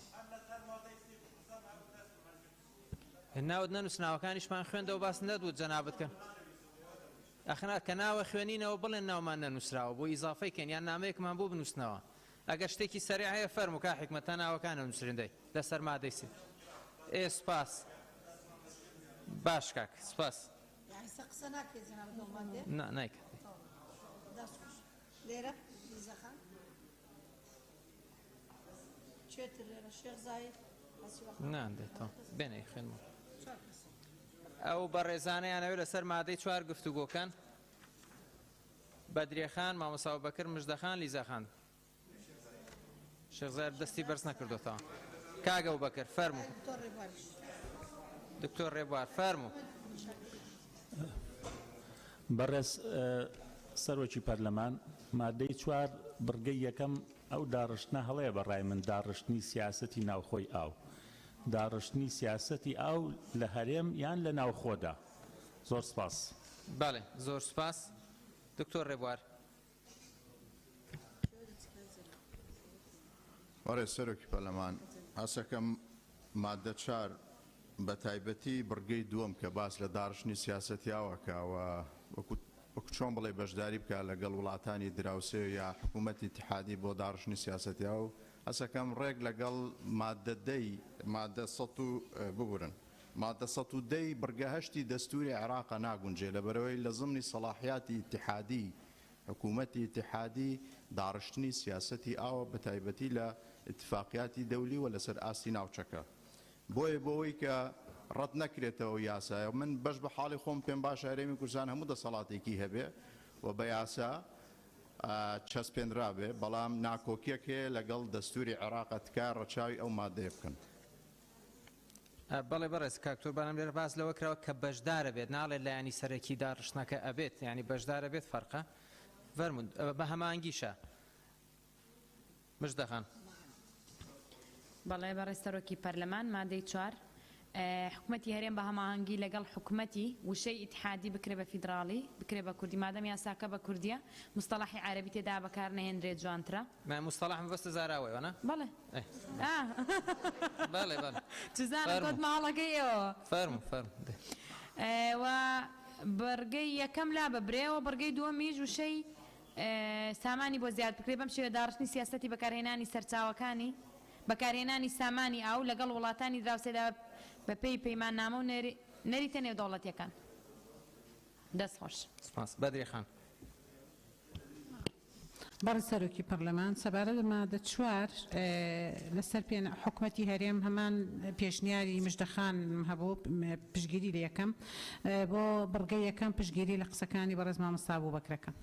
زۆر سپاس گوڵستان خان گوڵستان سایت بەڕێز سەرۆکی پەرلەمان سەبارەت بە مادەی 4 بڕگەی یەکەم پشگیری لە ڕاکەی مامۆستا ئەبوبەکرەکەم سەبارەت بە داڕشتنی سیاسەتی ئەو لە ناوخۆی هەرێمی کوردستان سەبارەت بە بڕگەی دووهەمیش داڕشتنی سیاسەتی بەکارهێنانی سەرچاوەکانی ئەو لەگەڵ وڵاتانی دراوسێ بە پێی پەیماننامە و نەریتە نێوخۆیەکان مەبەست نێودەوڵاتیەکان نەریتی نێودەوڵەتی چی ئەگەر بکرێتە ڕێککەوتنامە